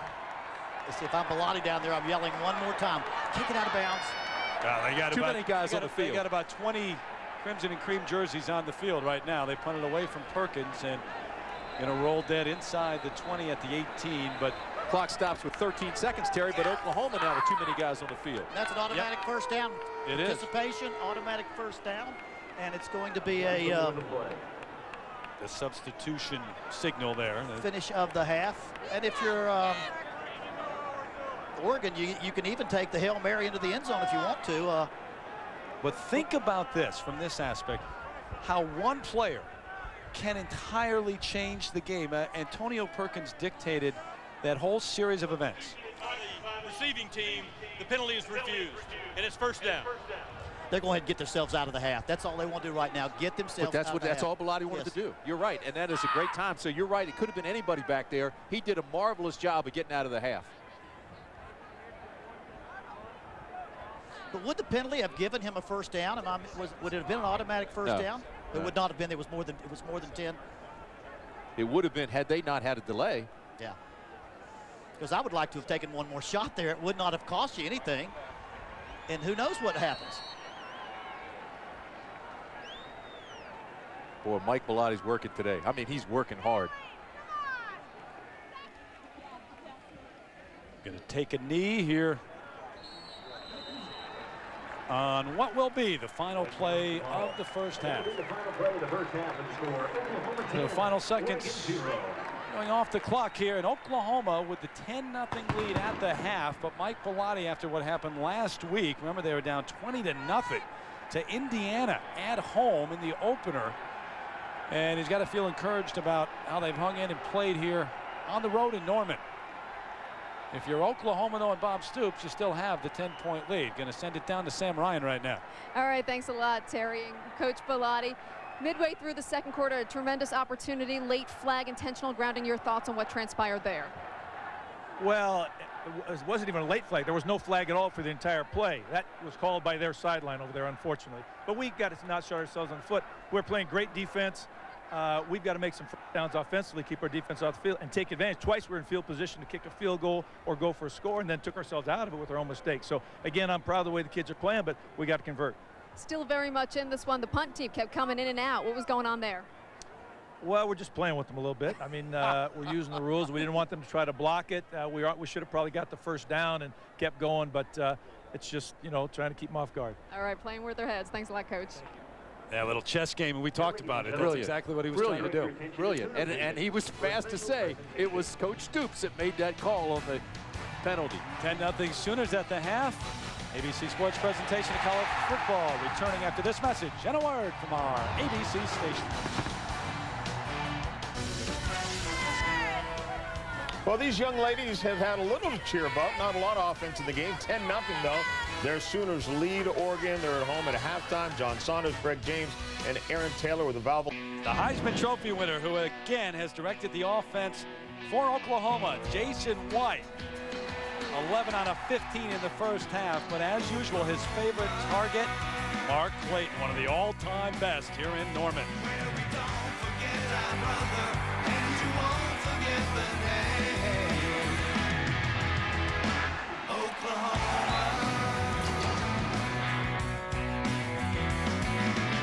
Sooners up 10-0 here at the half over Oregon as the Pac-10 is in town to take on the Big 12. Hi again. Welcome back. Terry Gannon along with Terry Bowden and Tim Brandt. Play a little Bowden ball right now and tell me why Oregon is still in this thing. Bowden ball says that if Oregon's going to have a chance to win this game, they can't give up the big play. Adrian Peterson right here scrambles for 32 yards. The only play Oklahoma has over 25. They haven't given up the big plays. No, and Oklahoma has played very well defensively, but Oregon has hurt itself. Oregon got down to the 23-yard line, should have come away with points. 2 big penalties. They hurt themselves, took themselves out of field goal range. Then again, they crossed midfield, had a good drive going, and they turned it over with a fumble. So Oregon hurt itself. You got to give the credit to the defense a little bit, but yeah, Oregon's killing itself. But Oregon will receive here in the second half, working against stingy Oklahoma defense. You can't fall any more behind here and expect to come back against this defense. Yeah, no matter how many big plays they hold Oklahoma from having, they don't seem to have the chance to score. They got to score points if they're going to have a chance to.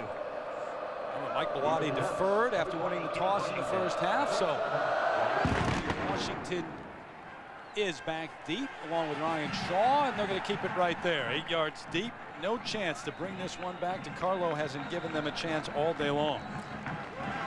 Take a look at the Pacific Life game summary. We'll show you what we were talking about at halftime. And as you look at the statistics, I mean, you can look at this. This is all well and good, but see these penalties right here? 4 for Oregon, and 2 of them took them out of range. The 3 for Oklahoma didn't really hurt them that much. Then you look over here, you see the time of possession, and of course it's been dominated because of this. They're dominating in passing yards, total yards, pretty good first half for Oklahoma. Oregon now has to correct its own mistakes. Yeah, but those numbers are good in relative to Oregon's numbers. They're not really good compared to what Oklahoma usually does. 54 yards of rushing for Oklahoma is not a great first half. Cooper's microphone's not working, but speak up, lad. Legal procedure against the kicking team, and the flag was back at the 35, so they're going to do this again. Am I allowed to talk over him if his mic's not working? Just curious. I don't know. Why should the official be any different than Terry and me? If he's not going to take his opportunity to tell everybody what's happening. You got to learn how to flip the switch. Yeah. Learning a little bit. Still a rookie. Mic test. Mic test. Mic test. Check 1-2. All right, fellas, tee it high, let it fly. Let's get this thing going. I think the two coaches were the MVP of the first half. Both did an outstanding job. Bellotti right there at the end with his clock management, and Stoops calling the intentional grounding. Hey, how about Bellotti coming off the field at halftime to Sam? I was just playing with him a little bit. You got to love it. Yeah, Bob Stoops with the call on the intentional grounding, saying you could read his lips, saying he was in the pocket and he threw it away, and they threw the flag after he argued. You know, one thing I think that has really been shown here today, Dvorak gets suspended, he gets kicked off the team for the year because of his altercations, and then all of a sudden the defense is playing as well as it's ever played. So well, it answers the question we had earlier. Would that have an effect? Would they lose focus? Absolutely not. Not on defense anyway. They have just that's where he is suffocated. I know. It didn't hurt him at all on defense. If it was going to hurt him somewhere. Kenny Washington may bring this one back. He is 2 yards deep coming out. Reversing field. He's got some room to the near sideline. And across the 40 to the 43, and it was the kicker, Trey DiCarlo, who made the hit. First opportunity, he's had to return one today. He took the opening kickoff last week and took it 100 yards only to have it called back. Here he has a great return, gives Oregon terrific field position right out of the gate. First team Pac-10 kick returner last year, but DiCarlo gets a ton of credit. If he doesn't turn him back in, watch DiCarlo, the kicker, at the end of this play. Well, they overran their coverage. Exactly. Then he cuts back, and now DiCarlo's got to be the safety valve. If he doesn't cut him back, this thing goes the distance. And guys, again, go back to the coaches. You don't know this, but it's not just instincts. You know, Mike Bellotti has talked about the quickness of the defense and overrunning the coverage. 1st and 10. Straight ahead, a big hole for Terrence Whitehead, and he's out to the 47, maybe the 48. Terrence Whitehead. The junior from Crenshaw High School in L.A.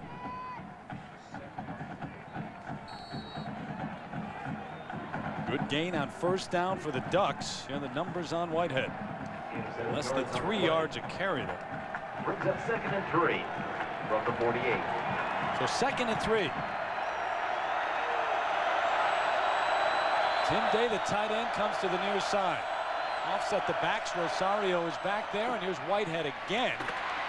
Hit hard, but he's got the 1st down for Oregon inside Oklahoma territory at the 47. Hit hard is exactly right, and I'm telling you, there's some hard hitting going on everywhere. Let's take you back to the kickoff. Watch Gayron Allen get nailed. Bam. Whew. Hello. Now watch, he tries to get up. Gayron Allen first says, where am I? All right, I'm getting back into play. Boom. Oregon's coming out, and you better have your head on a swivel playing the Ducks here early in the 2nd half. It took them a while to get up the 1st time, too. You want to play college football? Take a look at that. Hello. 1st and 10 Ducks. The 47 of Oklahoma. Rosario in motion. Clements on a roll, going to throw back to the other side of the field. Got a man out there. It's Williams, but he overthrows him. Demetrius Williams had a step. That's a wake-up call, though. Clements has a rifle for an arm, and now Oklahoma knows that he's got the ability to go that deep. Eric Bassey, I think, held him up just long enough, knocked him off balance, so when he passed him, he wasn't at the same speed as when he took off, and so that's what forced Clements to overthrow the ball. You'll see that right here. Watch the cornerback at the top of the field. He'll get just enough contact right there to slow him down just a tad. And that's the difference in the ball right there. Biggest play, as you mentioned, for Oklahoma was Peterson's run of 32 yards in the 1st half. The biggest play for Oregon was the pass interference call, in which they gained 15 yards. They had tough running. Terry, they're picking up 5 yards a clip here running the football. Well, this is 4 starters back from last year on this Oregon team, you know, led by Adam Snyder and Nick Stites. These are a strong offensive line, and they're big kids. I think the West Coast and the Pac-10, you see big offensive line.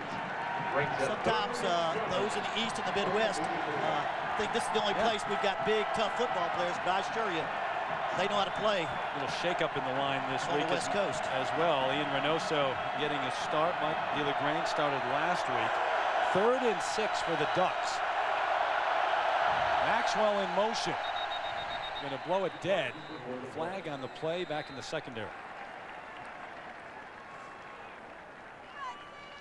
Prior to the snap, a delay of game by the offense.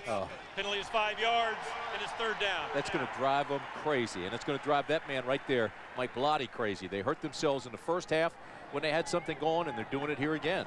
But you had a manageable 3rd and 6.5, 3rd and 7. Right. Now you got a 3rd and 12, and you had a good drive going into the other team's side of the field. It's a drive killer. Yes. And now you got to come up with a big play. Anytime we saw this situation in the first half, Oklahoma came with the blitz. 3rd and a long 11. They're bringing the blitz again. Here come the Sooners. Clemens under pressure, steps up, throws over the middle, incomplete. A diving attempt by Maxwell. That's one he should have had now. Kellen Clemens made the perfect scramble, perfect throw. That's the one Maxwell's got to make right there. There it is, right there, wide open. Oh. Dig right across the middle, and you got to make the play. Comes off his shoulder pads, chest plate. Well, they blitzed 6 people that time, and if you don't get to the quarterback, that's almost the rush fault more than the cornerback's fault. Antonio Perkins back at his own 10. Gonna get a chance. Fair catch. And the 38-yard punt. I'm not sure I'd stand there and talk to him. You don't want to talk trash to Antonio. You've stopped him to this point. Exactly. Be thankful. Don't rile him up. For special performance, find your OU. Hard-hitting game here in Norman. Ouch. Still 10-0 Sooners.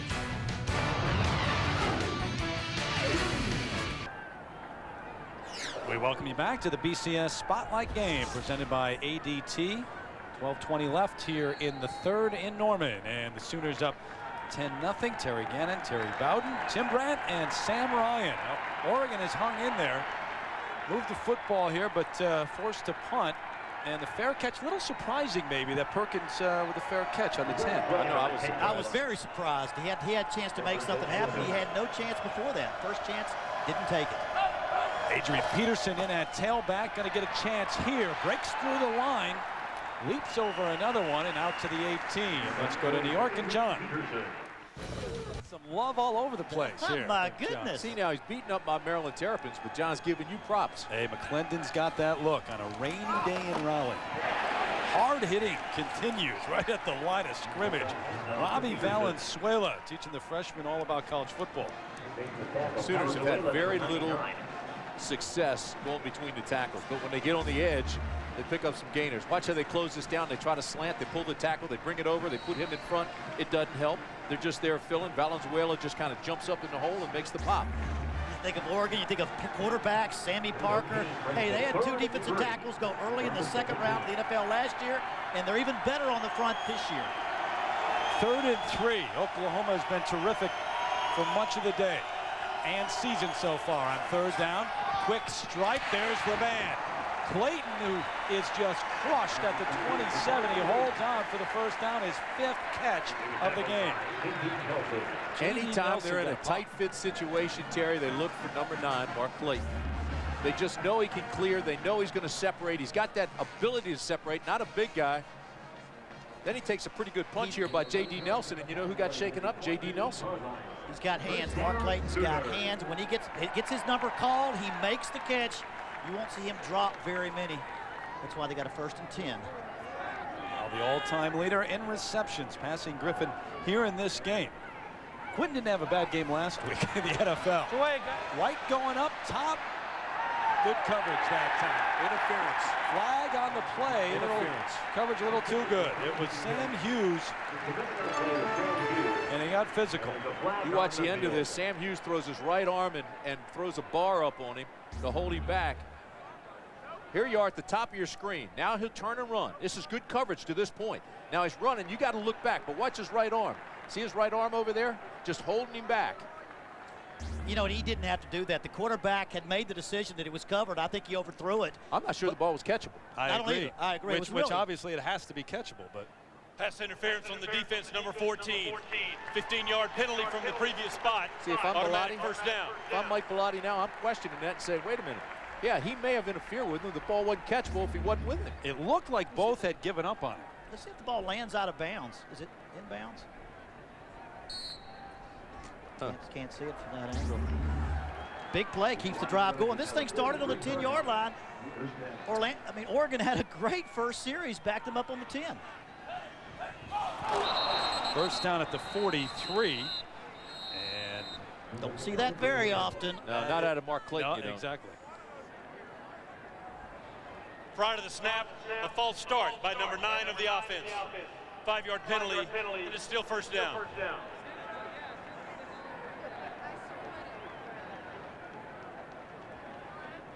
Sooners coming off a game last week where many of these names were not out there in the second half. So the defense was from, I'll go back to this interference. See his right arm though, Terry? Yeah, there's no question. Oh, yeah. Yeah, I think you have to call it. Yeah, I think you have to call it. His arm was on him, and you don't know whether he would have gotten there or not. That play has to go in favor of the wide receiver. Juwan Jones back in the game, bouncing out across the 40, close to the 45.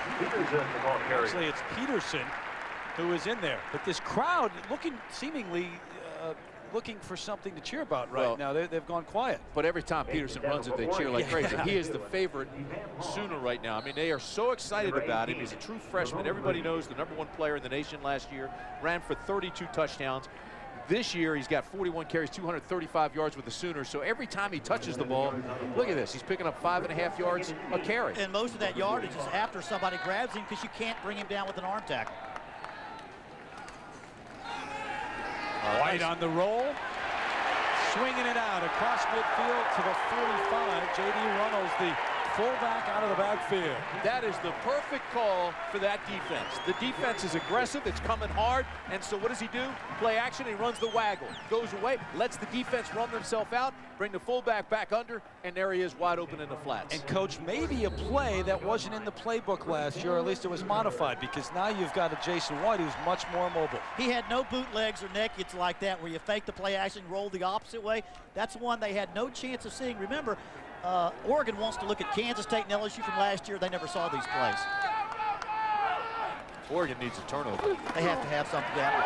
There's Peterson. Look at the freshman. Finally brought down at the 40 by Demetrius Spates. Backup strong safety from Oceanside, California. And what I was talking about, Oregon had to go back to last year and look at Kansas State, who ran two-back offense, LSU, who ran two-back offense. But back then, your quarterback was limpy. He was gimpy. He couldn't run. And Jason White had no nakeds, and so that's not part of the offense that they studied. This kid is special. Oh, he is, isn't he? And you know, I said they're obsessed with him. They're obsessed with one question. When does Peterson start? And Coach is quick to come back. Coach Stoops says, hey, wait a minute. Juwan Jones has 1,716 yards and 30 touchdowns during his career here at OU. You do not take him out of a ball game. No, I mean. By the way, guys, Wes Sims, the player who is down right now, left tackle, the senior from Weatherford, Oklahoma. But you're right. It really doesn't matter. I mean, it doesn't matter if Peterson starts or not. He's getting as many carries or more than Juwan Jones right now. Well, it does matter, though. Because it may matter if you take Jones out. The guy that's carried the load and has worked and has given his career to you. It matters in that way. Right. Yes. But you're right, Terry, as far as the reps. He's getting the same amount of carries. Folks, so many people don't understand when you build a program and you build it where people work hard to become seniors and become leaders, your coaches must respect those kids because those younger ones see what they do. You better let them start even if you come bring them off because that's how you build the continuity of a great program year after year after year. Juwan Jones learned from Quentin Griffin who's now starring in the NFL. And now Jones, the one teaching the youngster Peterson, who gets another try. The far side again with the vertical and run out of bounds, but not before he's got a first down. His athletic ability with his size at 6'2", 210 is almost freakish. You get him out on the corner like that, and then you got a guy that big that can just leap and hurdle and cut, twist. Just watch his feet. He's got the edge. Boom. Jumps over one. Special. Anytime you've got the speed to bounce out like that and hurdle people. Ryan Killiam saying, where did he go? Even you can't coach that coach. And Can't coach. You're a great one. Great coach, I know. I think he could. I don't know. Peterson with 71 yards after gaining over 100 in each of the first 2 games. White going up top. Got a man wide open. Will Peoples, touchdown Sooner. Turn out the lights. The party's over.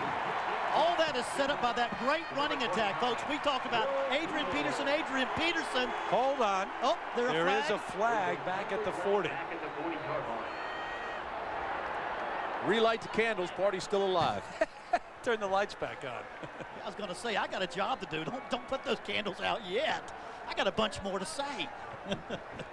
But you know how the running game, we talked about Adrian Peterson. Holding on number 79 of the offense. Penalty is 10 yards. It's still first down. Chris Mesner. Well, that's when you really hate the fact that they call out your number. When you bring back a touchdown. Left tackle. There he is, 79, right here. The right arm. Got beat on that first move. When you lose that first move, now you got to make up for it. That's when you hold. And remember, it was Wes Sims at the left tackle spot who was injured just a moment ago. That's why Mesner's in there. Great point. First time in there, not sure how the defender rushes. You haven't seen him a bunch of times, and so you're not used to what his moves. So it's 1st and 20 now as they bring it back.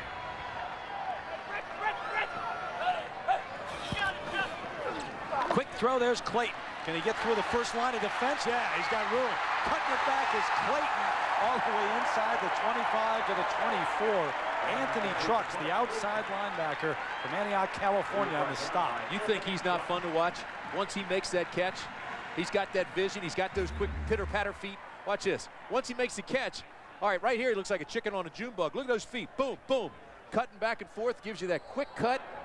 He is special as well. I mean, they're just loaded with talent on the offense, all over. Have you really ever seen a chicken on a June bug? Wouldn't that be a June bug on a chicken, though? I believe it's the other way around. But maybe you have. I don't know. Did you look at Clayton and the PlayStation 2 college football team? USC, how does that work? You city boys, I got to educate you. Come on out to the farm. I haven't seen many of either. Here goes Hickson all the way to the end zone. Forget the penalty a moment ago. That's how quickly Oklahoma can strike. 25-yard drive by number 35. Dante Hickson, 25 yards, bringing it home. You'd have to think a little fatigue here for the Oregon defense. They've done as well as they can. Gets up in the hole, breaks through the linebackers. Arm tackles won't get it against Oklahoma. You got to get in front of them. You got to wrap your arms. You got to grab cloth. Use that arm tackle. It won't work. Well, you know, when you're tired, you don't get your body in front of you. It's just arms. Lose your legs. Yeah. You're right. Way to Carlo. Perfect on the afternoon. Don't like the chicken on the June bug, huh? No, that's fine with me. I'm still thinking about it. I wasn't really familiar with that phrase, but it works for you. 17-0 Sooners here at home.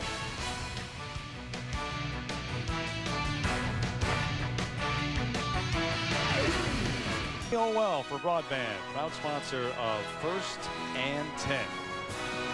7:47 left here in the third. Oklahoma with a scoring drive and up 17-0 over the Ducks of Oregon. 9 plays, 90 yards. They scored once, had to bring it back because of the penalty, and bam, just like that, got to the end zone again.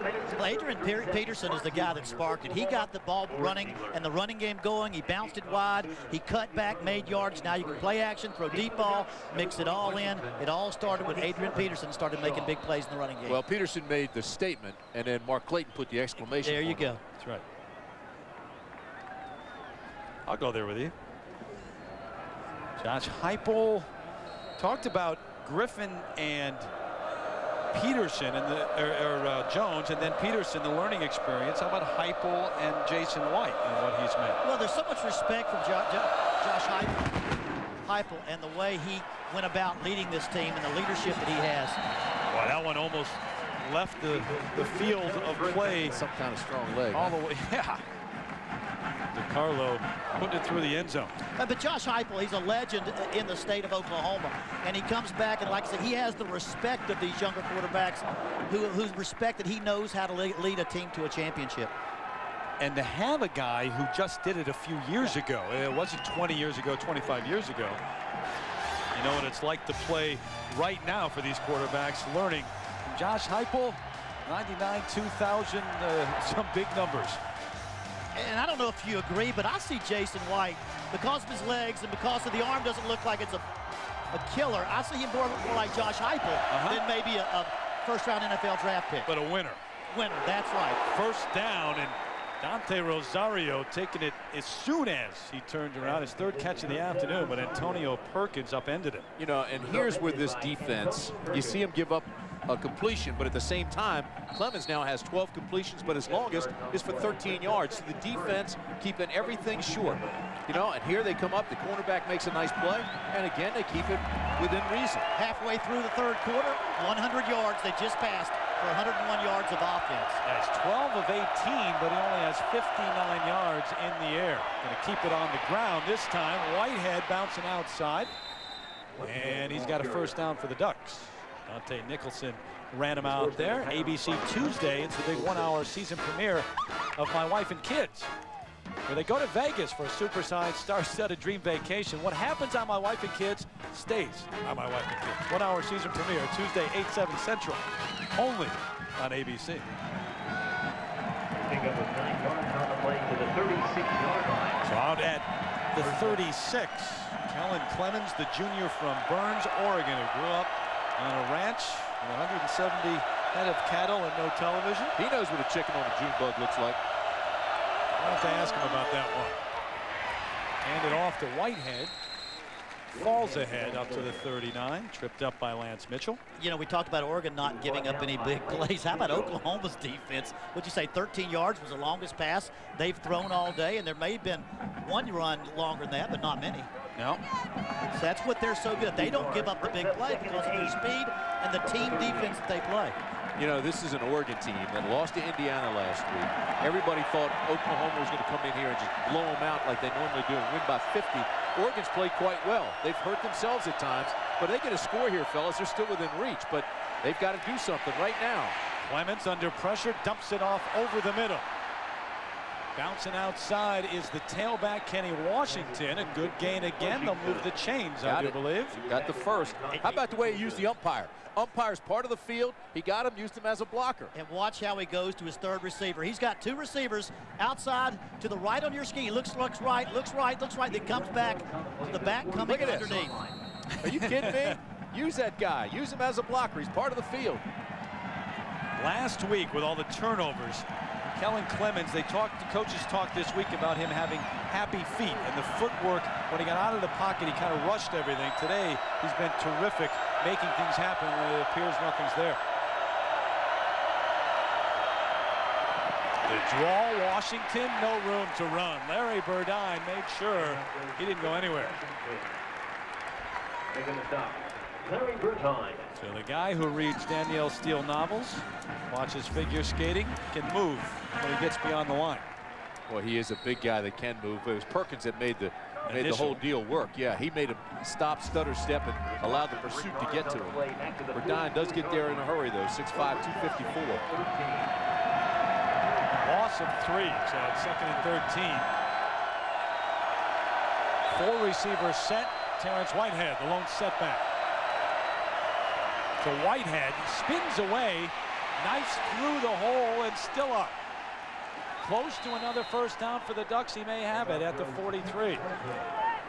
They spread wide receivers out to both sides to keep the box down to 6 people. They took everybody out of the box, so the defense could not outnumber them. They got a helmet on everybody.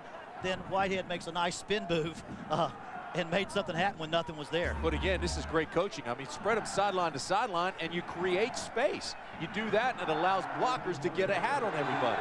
So every red shirt has a white jersey in front of it until he gets into the secondary. Gain of 13 on the play. Whitehead now getting a rest with 48 yards on the afternoon. 1st and 10 at the 43. Quick throw out to the flat. Garrett Strong bounces out. Not much going on there at all. Eric Bassey, good coverage. Bounced him out of bounds. These cornerbacks rarely miss a tackle. There he didn't quite lock up, but bounced him out of bounds. No extra yardage on like an outside screen. The old slip screen outside did not get the extra yardage. Gain of a yard brings up 2nd and 9 from the 42. Going into the game, the Oregon coaches talked, and we really thought that they'd be able to utilize the tight end, Tim Day, quite a bit, but it hasn't been the case. They've tried to. They've tried to get to him. I've watched the quarterback, and I've watched his route. They've covered him very well. Got a couple of catches, that's it. He's changing the play, boys. Play clock under 5. Runs the option to the near side. The pitch is out. Washington cuts back inside the 30 to the 29. They'll move the chains again for the Ducks, and now the sustained drive here in the second half. What a great audible. Great he saw audible. him cheating to the field side, or the short side, the sideline side. He went wide side, ran the option, and broke him down defensively. Hey, and don't tell me Oklahoma has seen this team run the option. Pitch man did not slide out and cover the pitch. Oregon has not shown the option, I promise you. Look at this. Oklahoma couldn't prepare. They put 49, Jonathan Jackson, on an island. He had to commit to the quarterback or the pitch man. As soon as he put that first step to the quarterback, You pitch. played non-technique at Maryland, though. You saw a lot of option. That's not an easy thing to do. Oh, I know. Gain of 12 just inside the 30-yard line. 1st and 10. Almost a mix-up on the play, but he's going to go up top. Dante Rosario, touchdown, Oregon. You know, they talked about sliding that fullback out and using him sliding out of the backfield. 30 yards to the end zone. Rosario, the sophomore from Dayton, Oregon. Last week they got behind and could not throw their fullback, and Mike Bellotti said this fullback has a chance to redefine the position at Oregon. Blocker, runner, and catcher. What a nice play. They used their tight end right there to use a skinny post, sent the running back behind him. Here comes Rosario. The ball was perfectly thrown. Put nice air under it. Really did. Garrett Siegel on for the extra point. His first opportunity this afternoon. Just tied the all-time scoring record. Impressive drive, folks. The Ducks will not go away. They just keep nibbling at them. How about this? Perfectly thrown. Clear him out with the tight end. Hit the fullback. Here comes Oregon.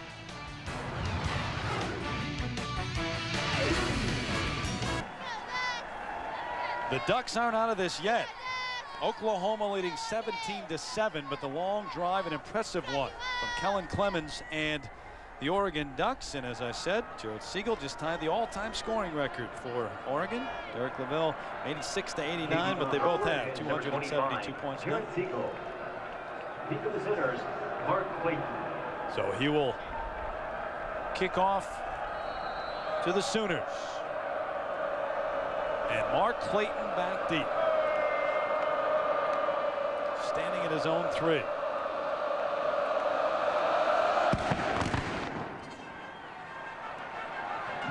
Clayton at the 9. Couldn't get outside.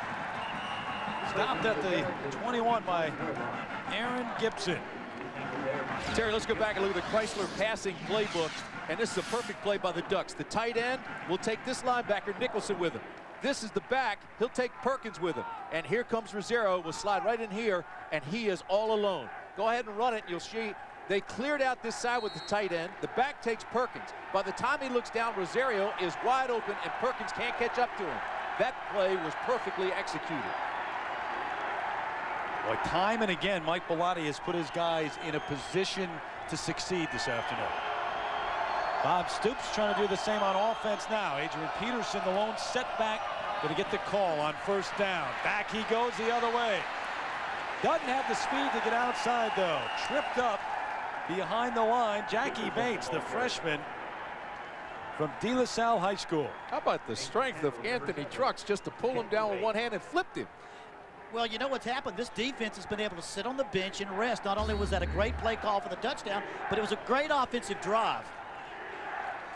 Oh, watch. Here comes 84. Watch this. One hand. That's it. Okay. Whoop. Got a little help from Bates. Yeah, right. He did pull him over somebody else. I don't care, but Peterson scares you anyway because he breaks so many of those. Loss of 2. Ducks showing blitz. Here they come. White throws it, but Wilson well covered. And he was covered by Darius Sanders, defensive lineman. It was a zone blitz. Backed him out of there. Well, and the receivers ran hot routes. They ran just stop routes. One ran outside, ran a 5-yard hot route. The slot receiver ran a 10-yard hot route. And the defensive backs are playing a little bit closer now. They're not as much afraid of the speed. They're playing much closer in man coverage. Hey, how much momentum would Oregon have if they could stop Oklahoma now on 3rd and 12? It's a big series for Oregon and Oklahoma. Moses in motion, comes back. Jason White throwing it out to Jones, and it's caught. Up to the 40, a big 3rd down conversion. Brandon Jones, the senior from Texarkana, Texas. How many times, Terry, have you seen great coverage today, but White just threads it in there perfectly where only his guy could get it? That's the second deep one right there. That's been an incredible throw right here. And it's the deep out, too. It's not like he doesn't have a strong arm. Wow. Just a second late getting there. And it's the difference right now because it changes the momentum of this drive.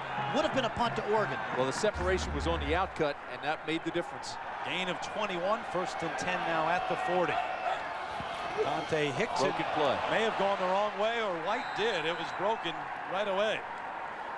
So the sack, Victor Felipe, the sophomore from Salt Lake City. Tackled there by Felipe, number 56. They didn't stop Oklahoma, but they've got new life. I was just going to say, can you see the new bounce in their step? They're bouncing around. They're confident. They know they can play with them. Everybody slides down. Here comes the pressure, broken play.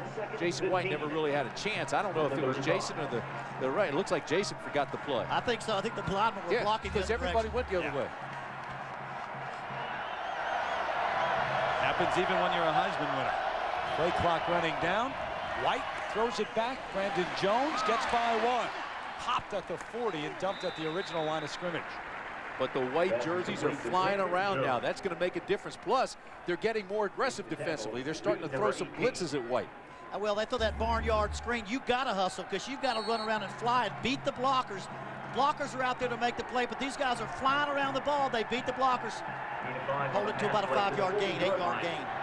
So it's 3rd and 10 as they got back to the original line. Willie Roberts, the tight end. Here come the Ducks. Great throw, though, and catch. Travis Wilson, 1st down, and his first catch of the afternoon. But again, White right on target. 3rd and long, 2 series in a row, 3rd and long. They've got him in a difficult situation. He throws the 1st down strike. Beat the blitz. He had man coverage. Watch this. Well, it was I'm telling you right now, Jason White sees man coverage. He feels like he can beat it every time. And it was a wasted blitz, too. A wasted blitz. They blitzed from off the line of scrimmage. The safety couldn't have gotten there in time to sack him if nobody would have touched him. Enjoys art and drawing, just like you, Coach. Does he have an in-sync notebook, though? Here goes Peterson to the near sideline. He may be gone. Goodbye.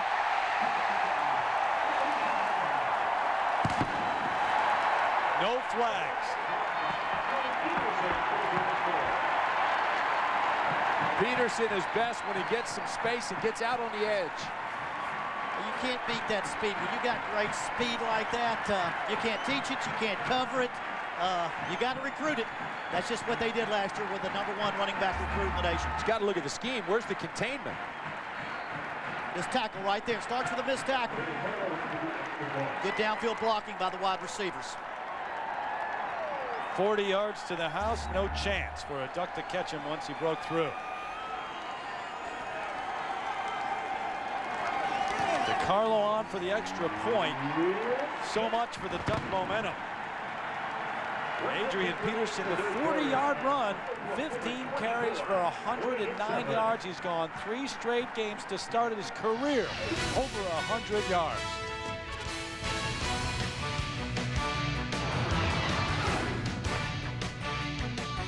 No freshman back has ever gone over 100 yards.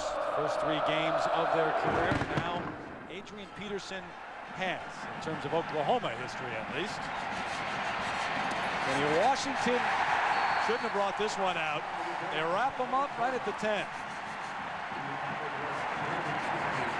There is a flag down. Darian Williams, the man who made the hit, he had some help from his friends, though. Flag down at the 15-yard line.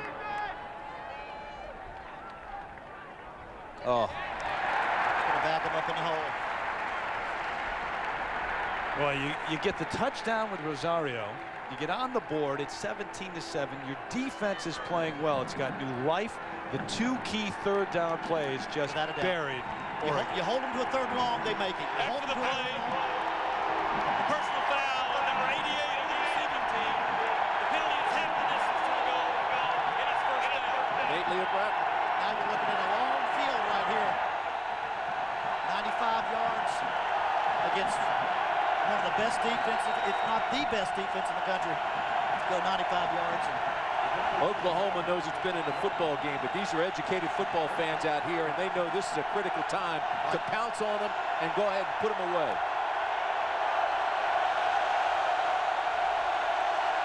First down just outside the 6. Rosario with another catch. He's got a first down. And, well, you talk about redefining that position. He has done it. He has. And Oregon, give them a lot of credit. The Ducks just continue to play hard. They continue to make plays. They aren't quitting and going home. They didn't wilt in the 95-degree heat as some suspected. They came to Oklahoma. They came with a mission. They want to show they're better than the team that lost to Indiana, and they've played extremely well. They're not stopping. They're not quitting. Rosario's got 10 catches and 3 touchdowns in the last 2 games now. First 2 games of the season. If you're going to run the I formation, be successful, you've got to get a tight end and a fullback with catches, or they're going to focus on your tailback and your wide receivers completely. First down at the 18. Washington runs right into a wall. And we go to New York and join John once again. 35 points, you figure you're doing well. You let the other guy score 70, it's not the story. Second and 12, Clement shovel pass underneath, and there's Whitehead with room initially, and across the 25 to the 26. Utah pass. Utah pass. Bob Stoops on the sideline trying to get the fans up and yelling and screaming because he wants them to hold them this time, get the excitement in there, and get them where they hold them here, they can break their backs with one more score. He was complaining about something, though. I don't know if it was a late substitution or what it was. End of the third quarter, new life on material for Oregon, but the Sooners back. We're back after this message and a word from our ABC station. Taking my back just to know your name, but heaven ain't close in a place like this. Anything goes, but don't think you might make. Memorial Stadium here in Norman, Oklahoma, 24-7. The Sooners with the lead over the Ducks. Terry Gannon, Terry Bowden, Tim Brandt, and Sam Ryan. So we start the fourth quarter. 3rd and 2, we're going to call it, for the Ducks at the 27. Fighting his way ahead. I think he got it for the first down, I believe, Kenny Washington. You got to like that formation. They spread him sideline to sideline just to kind of get some space in there. A good little run, too, there. It's going to be close, but I think he got it. Didn't look like quite. A little under 2 yards. Nice little move inside to get the first down and hold on to a little bit of chance of catching up. It's going to take a 7-point score here to get them. Well, now they're battling the clock. I mean, that's what I'm saying. There's so much time they've got to make. You need a big play. That's one thing we talked about Oregon stopping Oklahoma. Oklahoma's not giving up a big play all day. Washington did get the first down, so it's 1st and 10 at the 29. Clements throws on the run. Demetrius Williams with the catch, run out of bounds up at the 34-yard line. Clint Ingram, the outside linebacker from Hallsville, Texas, ran him out. And I should say they haven't given up a deep play. They gave up the big play to the fullback down the sideline, but it wasn't the deep ball, the ball that goes 60 yards in one play. A lot of that is by design. Oh, this is a controlled offense.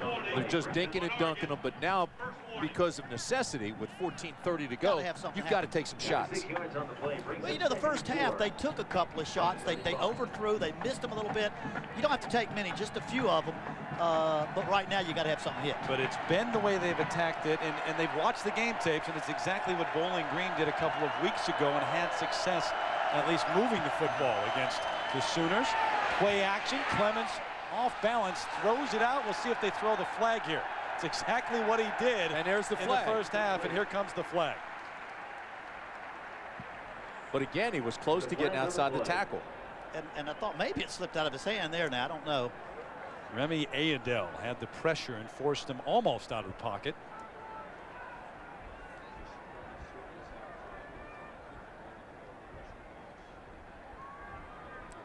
First of all, let's see if that's what they're talking about. I don't know. No.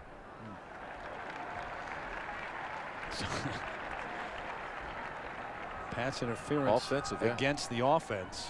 But how do you, well, Somebody pushed off. They had to have pushed off, breaking into the route of some type like that. guys, how do you call the first intentional grounding and not that one? Maybe he was a little just Well, out of you the have to pocket. remember now, the officials didn't call that first one. Bob Stoops called it. And it's So a good maybe- play by Bob. Maybe Bob didn't speak up this time. Pass interference on the offense, number 82.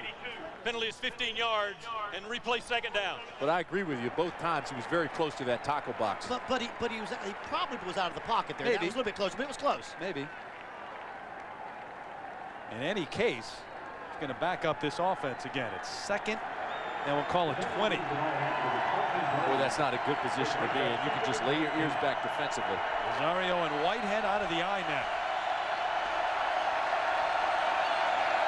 The crowd gets back into it. Williams the catch at the 20. Nifty move to the outside, and a good game. Up to the 27-yard line.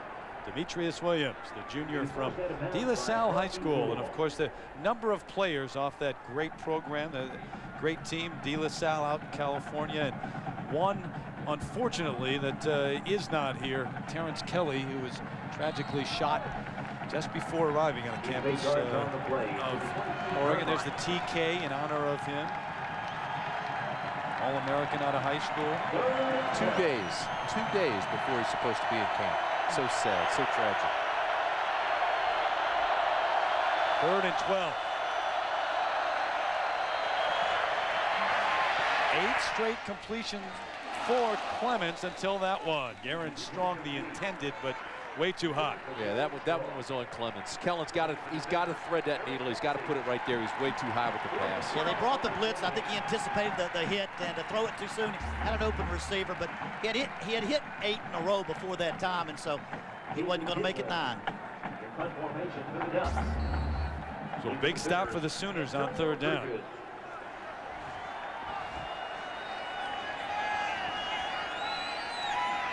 They run the fake, not going to kick it to Perkins, and they've got Oregon first down. Run out of bounds across midfield, and that's Keith Allen. They weren't going to punt it to the All-American no matter what. Not only that, but we were just talking about Mike has had such a conservative game plan because he didn't want to make mistakes, wanted to stay in the game. Now he's got to take some risks. That is a phenomenal play. Well, you know, when you have to face perfect, that's about the 3rd thing they've done out of punt formation. I mean, how sweet is that play? Just let Allen run. First you fake it, you make it look like it's going to go to the right. You have a little reverse to Allen, and he picks up the first.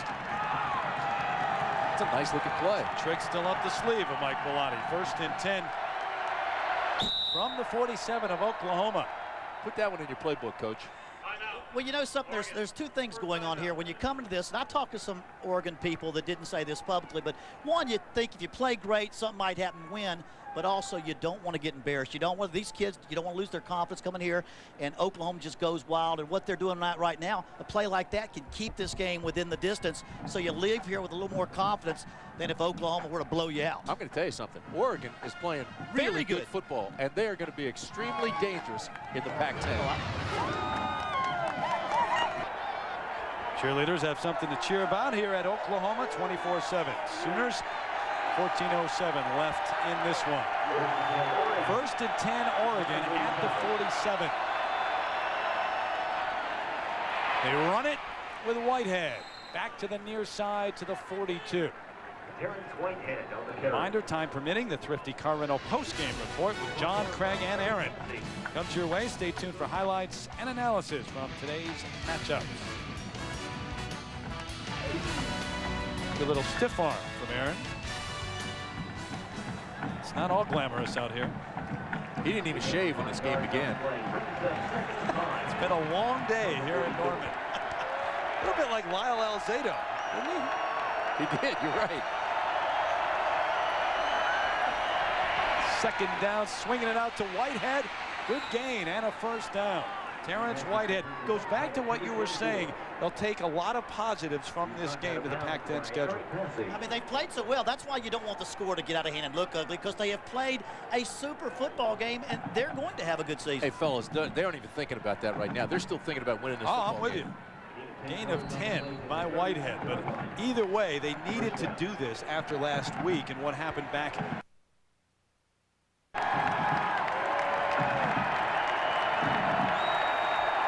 19 difficult yards.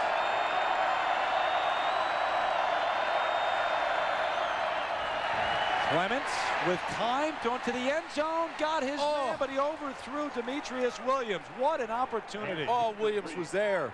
Intended for Williams, number 6.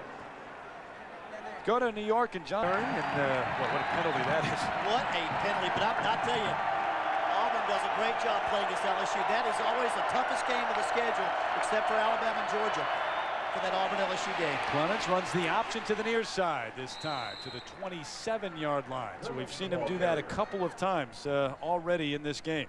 You know, talking about LSU, I thought they lost that opener at Oklahoma State against Oklahoma, and somehow pulled that out with very little time left. Well, the other team missed 3 extra points, but they're breaking a new quarterback. Most any time a team is breaking in the new quarterback like they are, that offense is not going to be as good as it was last year. They've scored 9 points today. Case in point, NC State against Ohio State today, even though they are at home in Carter Finley.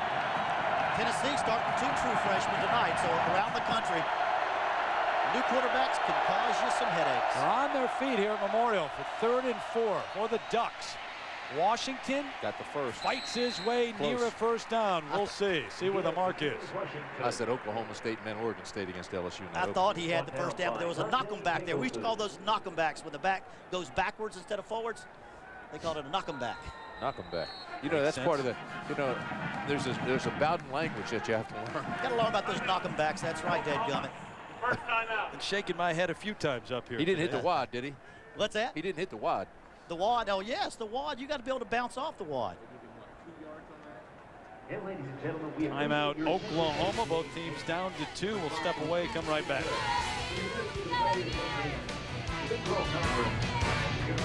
At Memorial Stadium, 4th down coming up for the Ducks.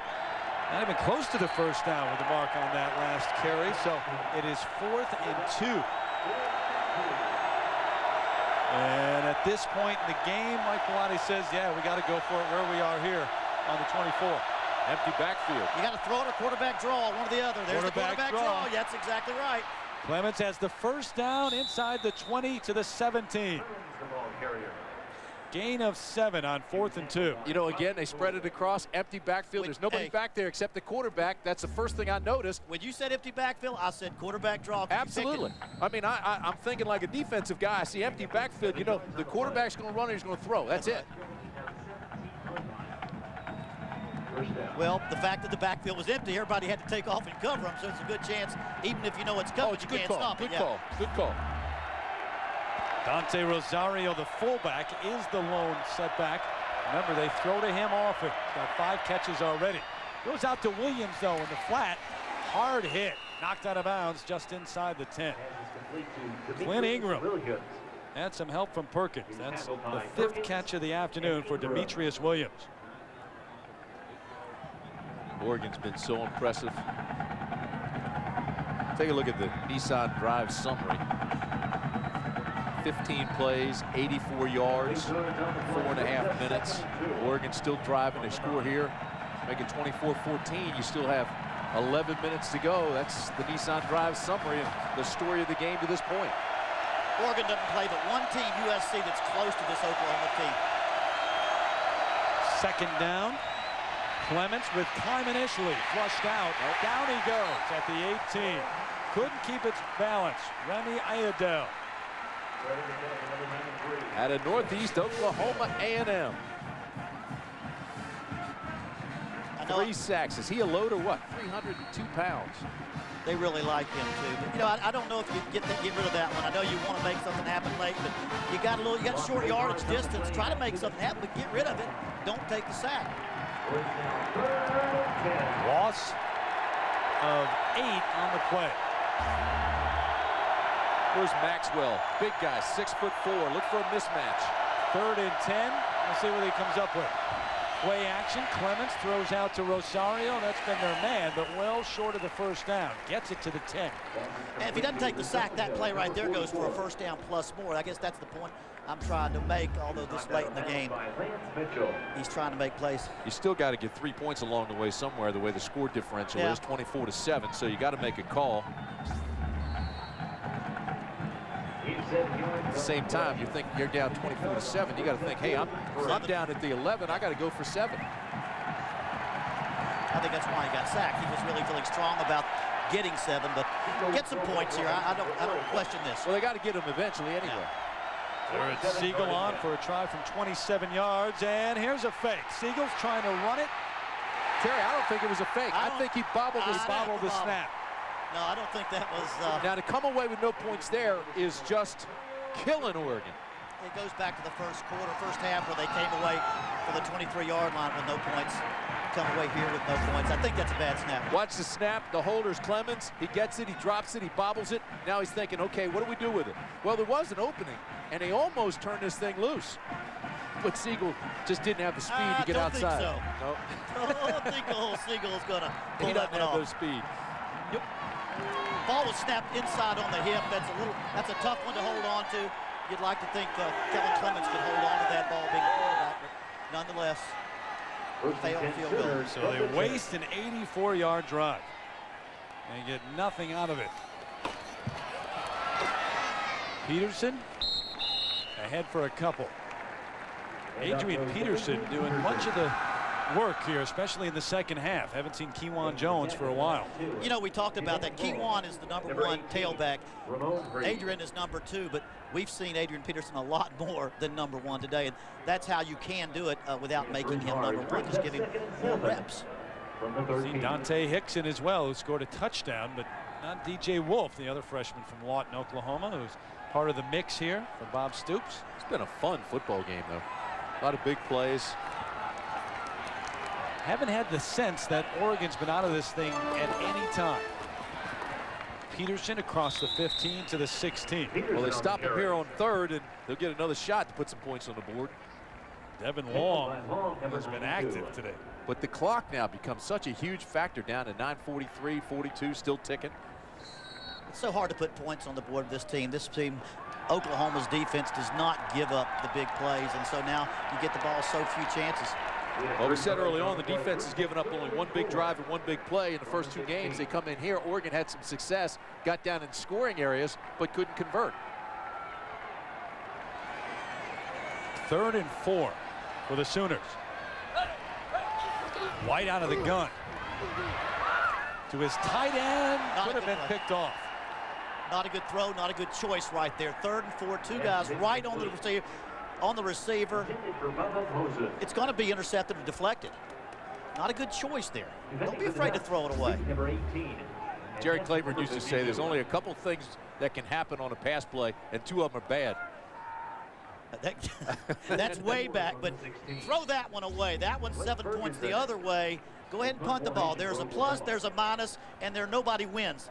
All right, now you need the 4 don'ts of the kicking game. Don't be off sides, don't rough the kicker, don't let the ball hit the ground, and don't clip. Aaron Gibson back at his own 47. He's going to get a return. Ferguson, a line drive kick at midfield. Gibson, just crushed by Clint Ingram. Your eyes light up if you're Ingram. 35 yards on the punt, 5-yard return, and a costly return. Slobber knocker. Yeah, but you just don't want him to be hurt. I know. And Oregon takes over. What a hit.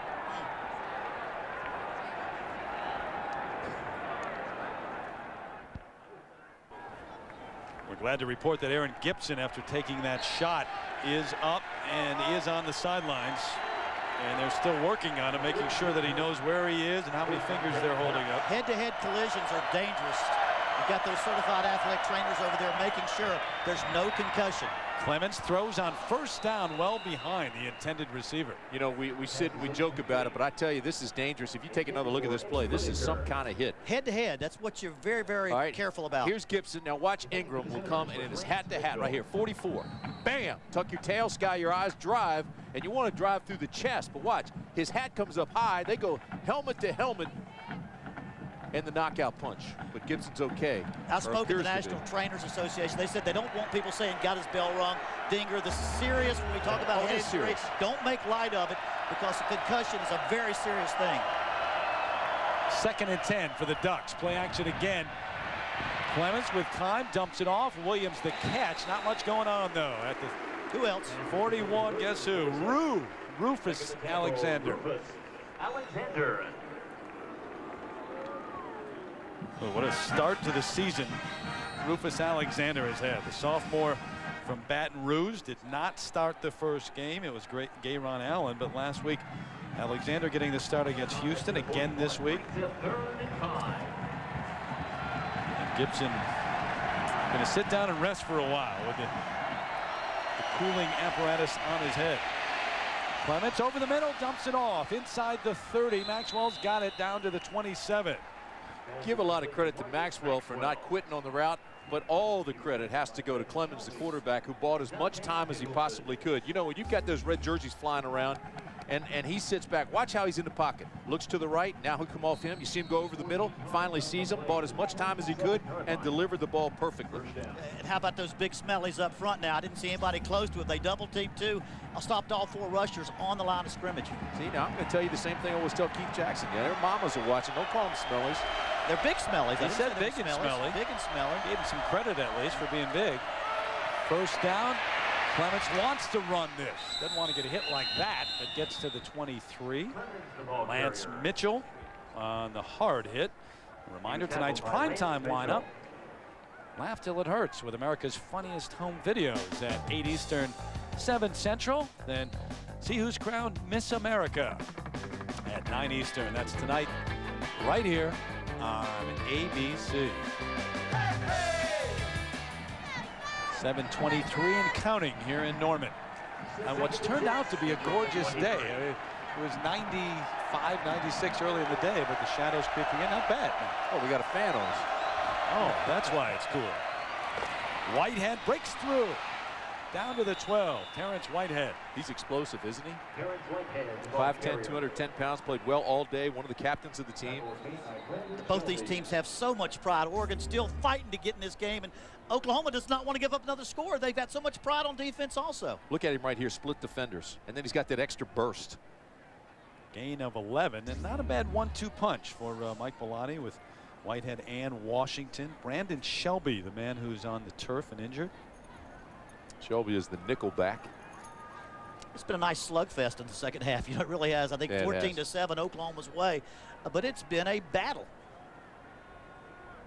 This Oklahoma team's trying to become the 12th Oklahoma team to win its first 10 games and the 3rd under Bob Stoops. A win today makes them 3-0 with 2 weeks to prepare for Texas Tech and Texas. Texas Tech, I think, only scored 70 today, so that should be a fun game. That's right. That's amazing. Give up 35 and beat a team by 45. Good to see Shelby off to the sideline, walking off. Well, now he's hobbling a bit again. You know, we talked to Bob Stoops about recruiting a quarterback without ever throwing a pass. They hired Mike Leach, who's now the Texas Tech head coach, when he was at Kentucky throwing to Tim Couch in that wide open offense. That's what's got Jason White in their offense. Terrence Whitehead with 64 yards on 12 carries in the game. Play action on the roll is Clements. Got a world of time. Throws it away. Smart play. Yes. Good coverage by the Oklahoma secondary. Carl Pendleton eventually applied some pressure on Kellen Clements. Dan Koss, backup tight end in the mix. But you look at the top 2 teams in USC, and he mentioned a couple of weeks to prepare. The schedule for USC, the schedule for Oklahoma the rest of the way. I mean, well, Oklahoma, both of them look very good. I'd say California, Notre Dame for USC are big schedule. Texas, obviously, the big one for Oklahoma. with Nebraska, Missouri, and Kansas State all having losses so far. Made a habit out of beating Texas, though, recently, has Bob Stoops. Kicking it out. This is Kenny Washington trying to get outside. Gets to the 8. Washington on the carry. Washington, the senior from Brea, California. So he and Terrence Whitehead split time in the backfield.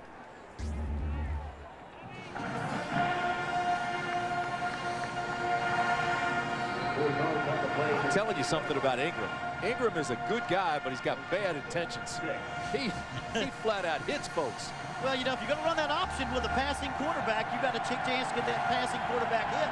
That's why very few passing teams run a whole lot of the option. 3rd and 6. Here come the Sooners showing blitz. Over the middle, broken up. Kenny Whitaker, the intended receiver, but Rodney Poole was there to break it up. Nice coverage. Blitz came a little late. Did not enough time to sack the quarterback, but he knew he had to get rid of it on time. You'll see right here.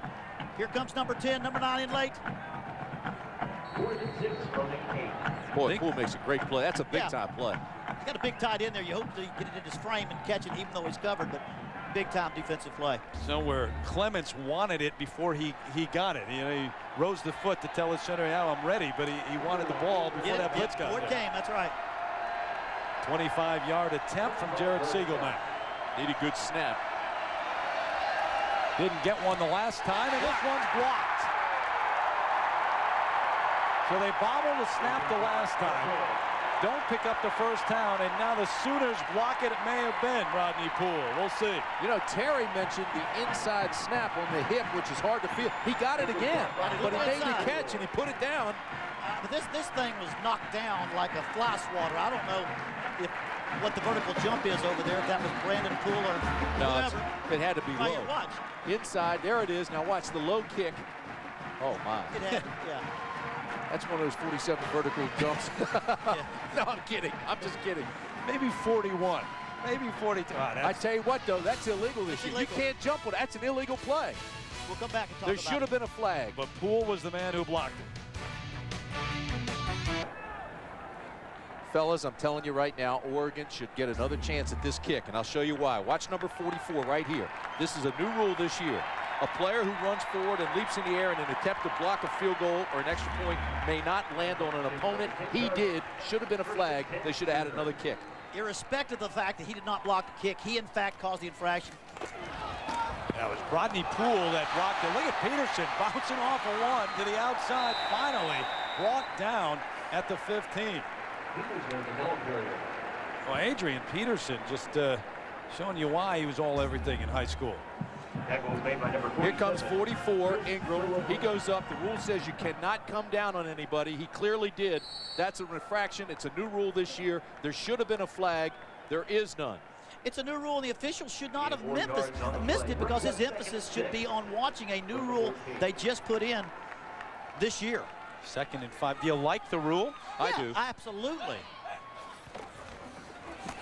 Inside give, straight into the line. Look at the pile move across the 20, close to a first down is Adrian Peterson. Terry, Brandon Poole, who made the block, he jumped vertically straight up in the air, blocked it, came straight down. It still allows someone to make a great play, or does not allow a kicker to line drive it. You just can't jump up on top of somebody and use the pile to get you higher. And they addressed that a couple of years ago, where you can't use step on him. A teammate to step right, and now you can't land on an opponent.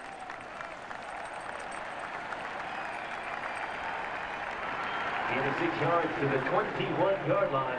First down. Talked all day about how impressive Oregon's been on the road here against the number 2 team in the nation. But guys, it's 24/7. How good does that make Oklahoma as Peterson drives the... That in itself is rare this late. Normally Oklahoma has a big lead. He's sitting on the sidelines. And it's a credit to Oregon. They barely hit 100 yards of total offense midway through the 3rd period. They now have 313, just about 55 yards less than Oklahoma. Jason White only played 1 series in the 2nd half last week against Houston. Looking for Travis Wilson. Good coverage. There's contact, and here comes the flag again. Jackie Bates, the freshman, going to get whistled here. Jason White got tagged. They came with a blitz, and just as he released the ball, he got just dumped. You know, 24-7, and I can't see this game getting any closer. I would think it's time to get Jason White out of there. I don't care if he's mobile or more mobile. He's still got a leg that you got to protect. I'm not so sure this is one series too many for Jason White. Well, there's no question they came with the backside blitz, and just as he released that ball, they put him on his behind. Watch this. All right, here's the pump fake. Boom. There's the hit. 7. Penalty is 15 yards, and it's a first down. Now, Valenzuela could have made it more difficult and hit him harder than he did, but he just kind of threw him down. Well, let's see if the staff leaves him in. I just don't know. Here comes 99, Valenzuela. Boom, there's the pop. Jason White still in the ball game. You get a knee injury right here. You get a season-ending knee injury. Jason White right here with 5 minutes left, up 24-7. And I think you second-guess yourself the rest of the season. Changes your season just a bit. Peterson dancing around, bouncing outside, through the grasp of one, across midfield. How good is Adrian Peterson going to be in his career here at Oklahoma? Well, he bench presses the world. He's got terrific balance, doesn't offer his body up to the tackler, and he's quicker than Gossip. I mean, the guy just plays. You know, they talked about this is the first year they've had a 1-2 punch in the backfield since their championship 10 years. I'm talking about Juwan Jones and now Adrian Peterson. They've got 2 different guys, can do it different ways. You can name him, you can call him number 2 all you want to. But I'm going to make sure he's in the game. And if it's not one of those 2, then you give it to Dante Hickson, who goes 25 yards for a touchdown. I mean, they're loaded. The DJ Wolf also is another one that they think they can play, but they didn't have that since the national championship team where they had more than one back in the backfield. Run the play clock all the way down, give it to Peterson. Not a bad idea. He's got a first down for Oklahoma. Late flag, Terry, might have been face mask.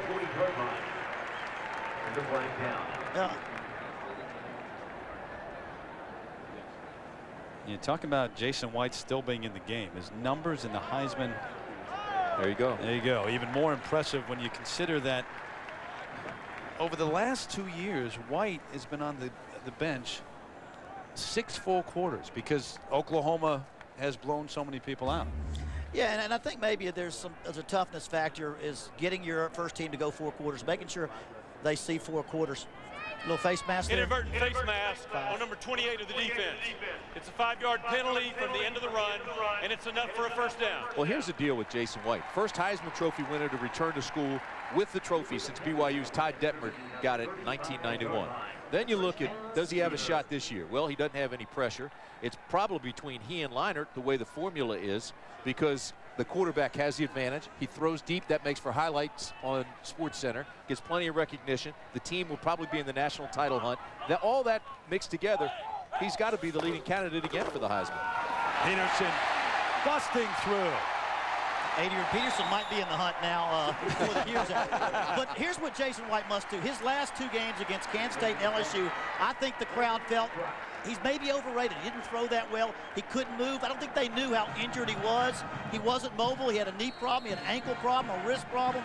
I think what he's got to do this year is convince people that those 2 games were an anomaly they caused by injury and that he is the outstanding athlete that everybody thought he was before those last 2 games. First down, Sooner.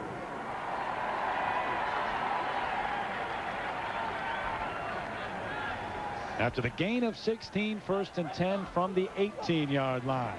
Why not go back to the freshman? Spin it all the way to the end zone. Here is your next great running back in the United States of America. There is absolutely no question about it. The #1 player in the nation in high school last year. Now as a true freshman, he's just making college ball look like it was on the prep level.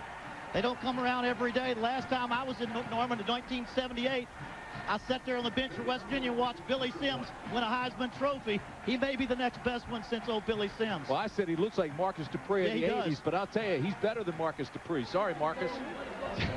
7th carry on the drive alone. And Peterson with the touchdown run. Carlo on for the extra point. And guarantee you this, there won't be Jason White and some of those names on the first team out there. They get it back. Folks, he is young, but this is a full-grown man, I guarantee you. Look at the read. Look at the read. Cutting back, spinning, turning. Now getting to the wide side of the field and just running for the end zone. You talk about the total package here. Look at the quickness of the whole change of direction, power to break the tackle, and then speed to accelerate away from the defenders for the touchdown. He's got it all just as a true freshman. Now just bring him along slowly mentally. That run to me was not as impressive as his 40-yard run for the touchdown because he got through the hole so quickly that first time. Didn't give the defense time to react. He was already in the secondary. He can do it in a lot of ways. You're right. He can just outrun you or run over you and bounce off. 7.6 yards per run. It came in averaging over 5 yards a carry for the season. So that is going up. A couple of touchdowns. And that's without starting, Terry. He didn't play hardly at all in the first quarter. I don't remember taking a snap in the first quarter. You know, I think that's that game plan that they use. They've got two outstanding backs and share the reps, and whoever has a hot hand, they go with him. And I don't remember Kewan Jones being in for a snap in the second half. Well, no. I'm not sure I saw him in the second quarter too much, just a little bit. And you got a feel for that guy. I mean, good grief, what a running back he is. 1,700 yards and 30 touchdowns in his career. And now he sees the freshman doing this behind him.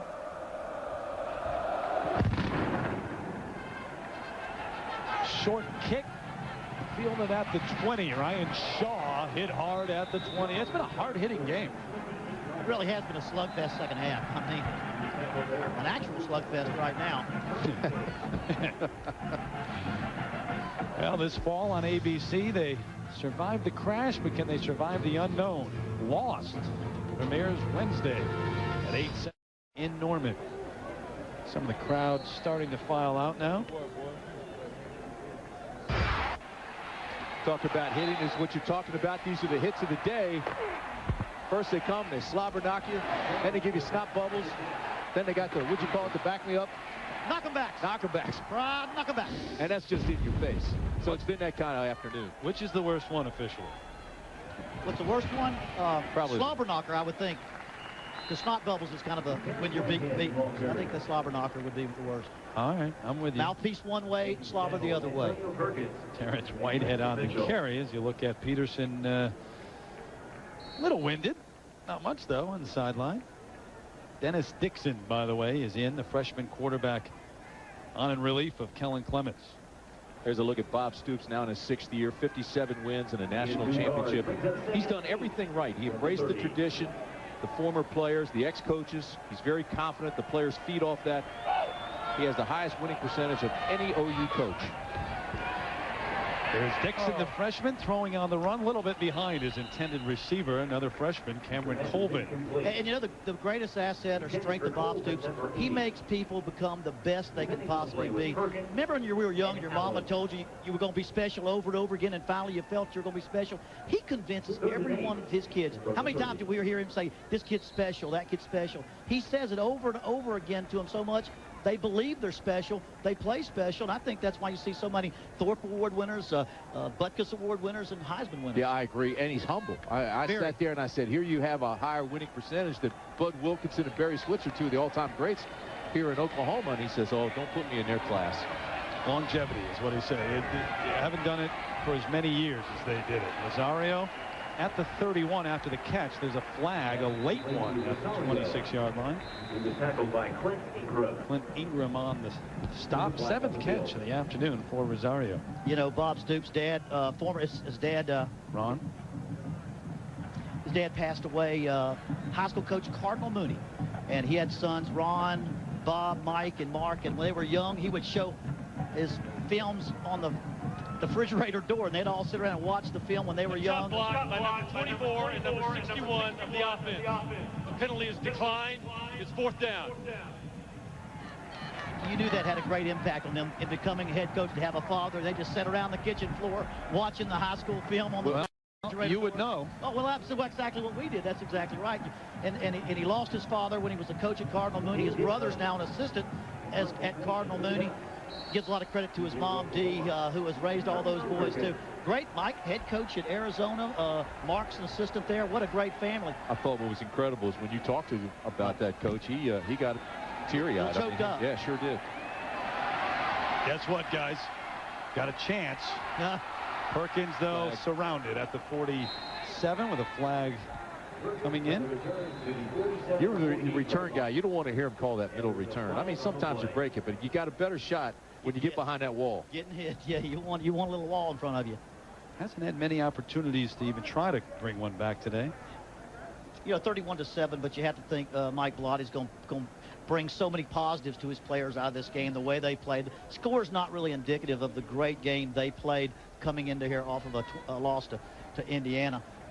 And, of course, Oklahoma is building and building. Needed a tougher Holding game. number 22 of the return team. Penalty is 10 yards from the spot of the foul, and it's a first down. Yeah, and I agree with you. Not taking anything away from Indiana, but that was probably the worst game I've seen Oregon play in 15 years. Yeah. And Oklahoma needs some tougher ball games. You don't need every game to be a blowout. You need to face some adversity with your starters in second half.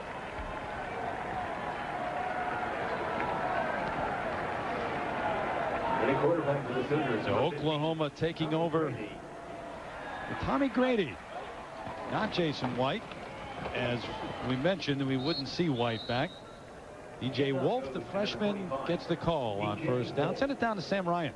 Yeah, but you were talking about what Jason White could accomplish, which is truly impressive. Only the 8th Heisman Trophy winner to try to repeat. Archie Griffin, the only one to do so for Ohio State. Now, Jason told me he spoke to Archie. They didn't really talk about the Heisman, though, but Archie did give him some advice about coming back. He said, make sure you're happy with your decision. And Jason said, you know what, I want to win the Big 12. I want to win the national championship. As far as repeating for the Heisman, he said, no pressure there because I've done it already. I've got other goals now. Well, you know, Sam, it's more than that as well. I really firmly believe that Jason White returned to improve his stock with the National Football League. He wants to prove that he's mobile, that he's solid, that his knees will hold up at the league playing on Sundays. I think that really influenced him coming back. And last year he never had a chance, forget about playing on Saturdays, never had a chance to practice a full week all season long. Hey, you want to break my father's heart, though? You know what his number one choice was out of high school? What school he wanted to go to number one? I know. Florida State. His sister played softball. He wanted to go to Florida State. When Jason White told you that last night, your eyes got big as saucers. Thinking, okay, a couple of national championships for Florida State with that guy. Gee, many Christmas. But he's made a good decision. He sure has. And it means a lot from Tuttle, Oklahoma. Now, are you really going to tell your dad what Jason said about he wanted to go to Florida State? Yeah, he didn't recruit him. I mean, gee, many Christmas. What's wrong with that man? Wolf swarmed under as soon as he got the football that time. 3 ducks all over him. And thought you were going to say 3 ducks in a row. No. I say, who's going to be Oklahoma's biggest competition in the Big 12 this year? We got Nebraska won today but lost to Southern Miss. Kansas State beaten bad by Fresno. Well, you saw Texas Tech is up next. Right. And they put on 70 on the board today. That's followed by the Red River Shootout with Texas. And then you got, Missouri. Which is always tough no matter what. Today's Chevrolet players of the game, Colin Clemens and Adrian Peterson. The numbers right there for both of them. In recognition of their efforts, Chevrolet will make a $1,000 contribution to each university's general scholarship fund. 183 yards for Peterson. 40-yard touchdown run, an 18-yard touchdown run. Jason White certainly could have been chosen as well, but when a freshman does what Peterson did, got to give it to him. And for Clemens, at least psychologically, you walk away from this week's game thinking, all right, I survived on the road. We got to get better. We have to do things, but it wasn't the Indiana game, that's for sure. It sure wasn't. As a team, it wasn't, and for him personally, wasn't. Late in the game, they got within 6, and he could have brought them back for a victory. He made 2 foolish interceptions. That's not what a returning starter does. He felt bad about it. He criticized himself, and you can see today he's come back. You don't see any foolish mistakes by Kellen Clemens. I'm going to tell you something about Clemens. I think he's a big-time quarterback. He's got a live arm. He throws the ball well. He sees the field. He's mobile. He's big time. Yeah, I think he's going to see Sundays out there with that arm, that quick release, and the intelligence that he has. Right.